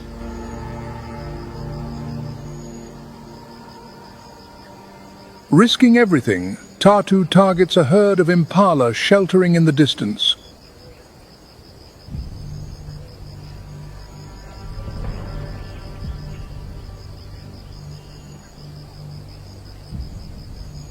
However, To hunt in the full glare of the sun with such a powerful build is an act of near suicide.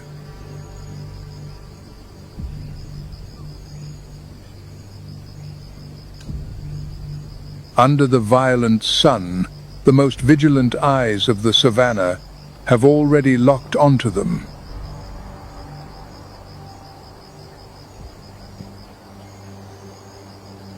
And no eyes are more discerning than those of Africa's giant sentinels.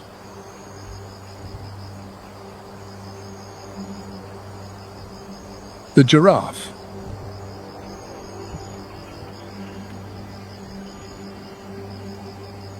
With eyes the size of golf balls, perfectly positioned on either side of their skulls, they possess an almost perfect panoramic view.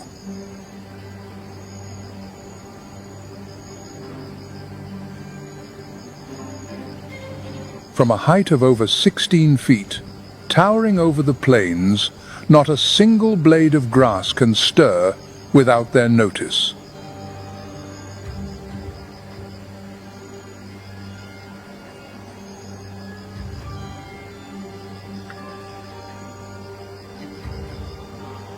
The old bull does not flee. He stands firm like a steadfast watchtower, puffing out his muscular chest.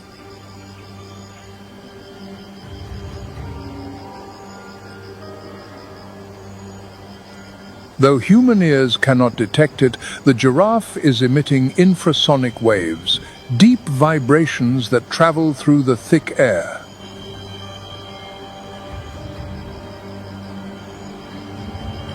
A startlingly perfect early warning system.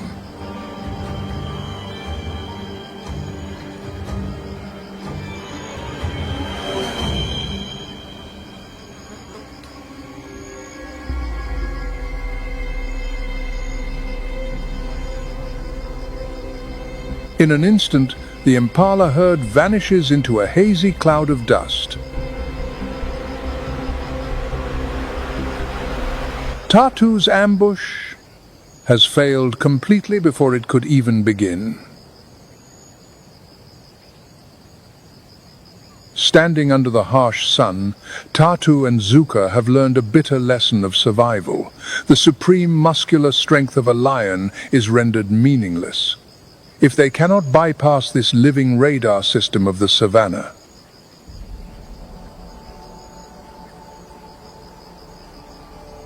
As the midday heat nears its peak, a need more primal and urgent than hunger begins to stir.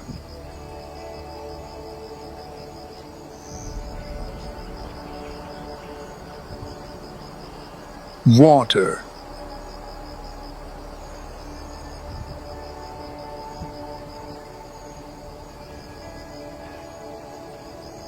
In Africa, water is not just the source of life. It is the boundary that defines ultimate power.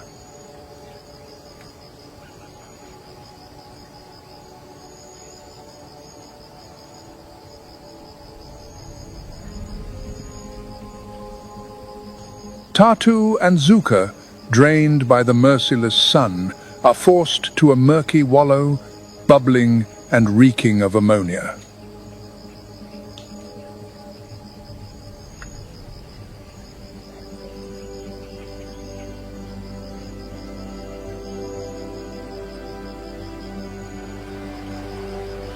But in this arid land, no drop of water is free.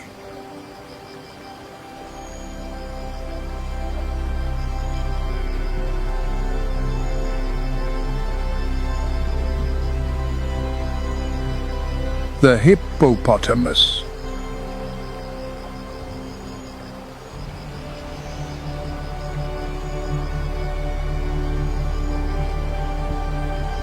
Though they possess a special skin that secretes a blood-red mucus as a natural sunblock, they must remain submerged to regulate their body temperature.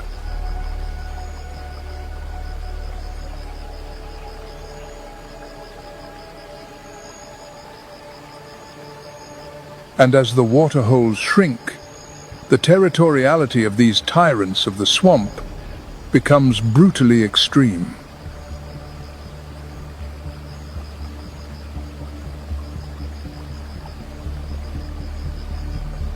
An enormous bull, weighing over 3 tons, suddenly surfaces from the turbid water. Its bite possesses a terrifying power, enough to snap a full-grown crocodile in half.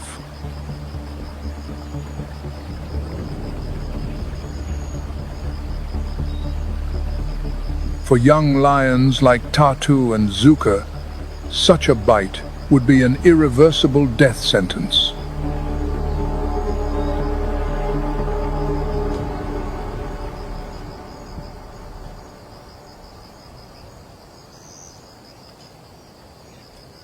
Yet, their ordeal for the day is far from over.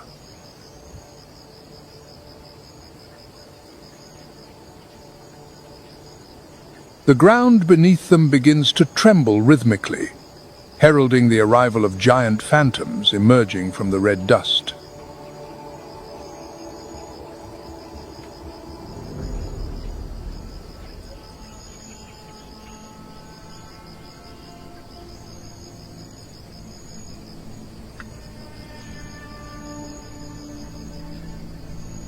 A herd of African elephants.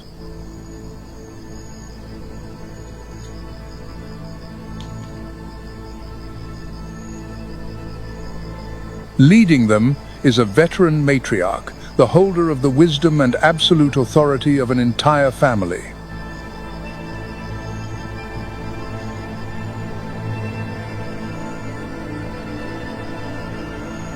Her extraordinary spatial memory is a priceless map of survival, guiding her herd to water from dozens of miles away.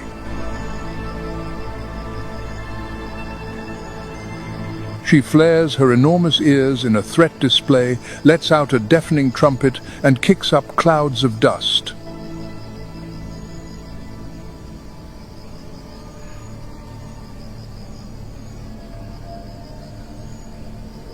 Faced with a weight of over 4 tons and this unbreakable family bond, all resistance from the predators is futile.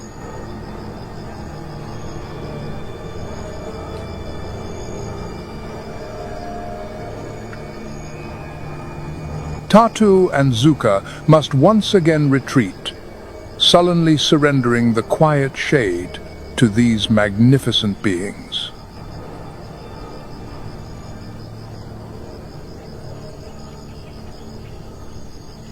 In the bright light of day, they have come to understand a harsh truth of the savannah. Before the true giants of nature, even apex predators must learn to bow in deference.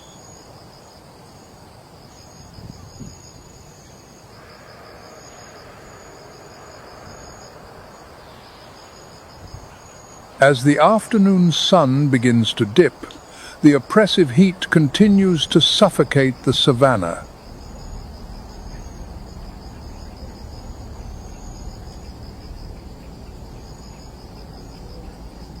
Most creatures have settled into a state of rest, seeking scarce relief beneath the sparse acacia trees.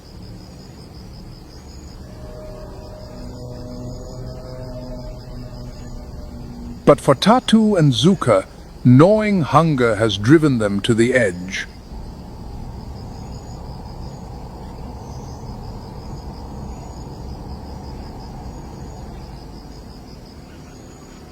Without the velvet cloak of darkness for cover, the magnificent coats and powerful frames of male lions suddenly become a critical weakness.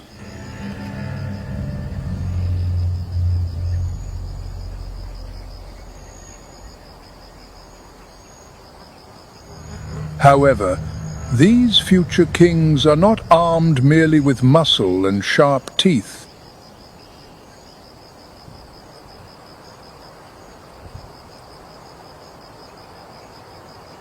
They possess a superb spatial intelligence and a phenomenal ability to adapt to adversity.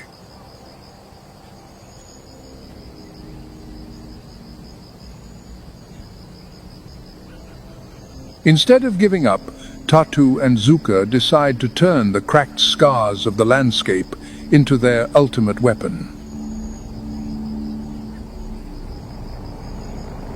They begin to stalk.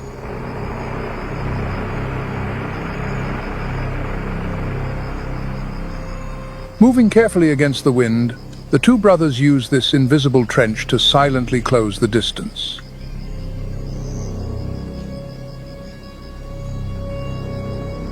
Their target, a languid herd of Cape buffalo.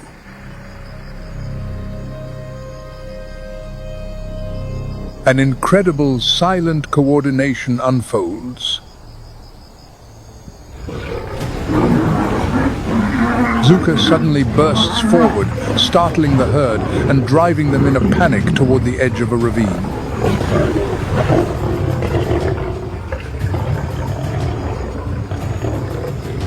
Instantly, Tatu makes his move.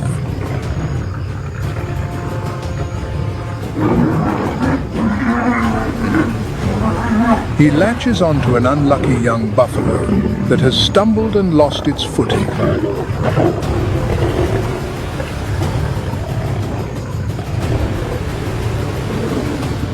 The perfect fusion of brute strength and sophisticated tactics has produced a spectacular daytime miracle.